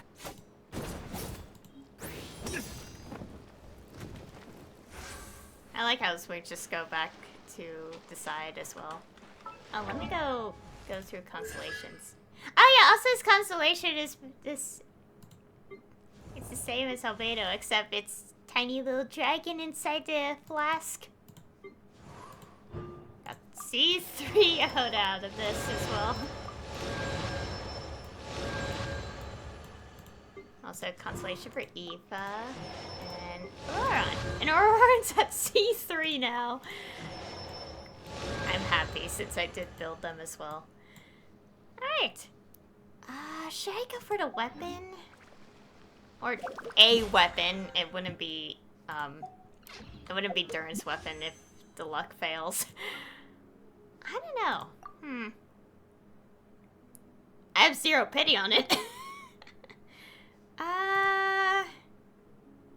Well, I just go for one weapon. I wouldn't mind either one, but I don't know. I mean, I guess I could do it anyway. You know what? I'll try. It's just that we don't know who's, like, for next update. You know what? How about this? The trip marketing could be tomorrow, so we'll see who's playable to at least by tomorrow, I think. Yeah, how about this? I see who's... I still have so much to learn about human interactions. Like, where should I put my hands when I'm nervous? I just really want to make friends with everyone. Aw, hello, Durin. Alright, how about this? We'll see, the trip marketing first. Because I would like to see who the characters will be in next update. And then, that'll make me decide whether to pull for a weapon from the weapon banner. Because I don't want to pull yet. I want to see who's next, okay? Yeah, I think I'll decide that. I just don't want to be careless too quickly now, so... Yeah. I've done Act 5, and quite a bit has happened. We also get to see Alice in person for the first time, as well as Nicole and her... She definitely has a unique way of speaking, since she doesn't speak out loud. She speaks in everyone's heads. And also I saw a little pyro on the back of her neck there. So it seems that she's pyro.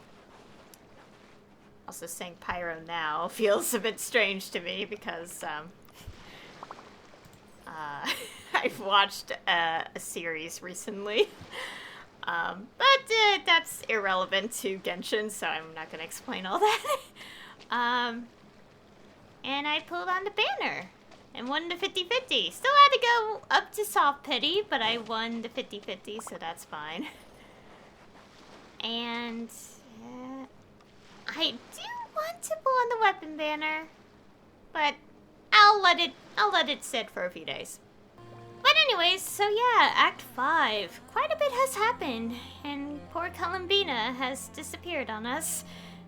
Obviously, not intentional. She was just very weak, and is about to disappear, which is not good. Not good at all. That's scary. And now, we're going to try to restore her strength, at least enough, and also learn her real name. So yeah, for now, that'll be it. I can't wait to do more, but I don't want to do more today because I will be exhausted if I do so. So anyway, thank you all for watching, and I'll see you all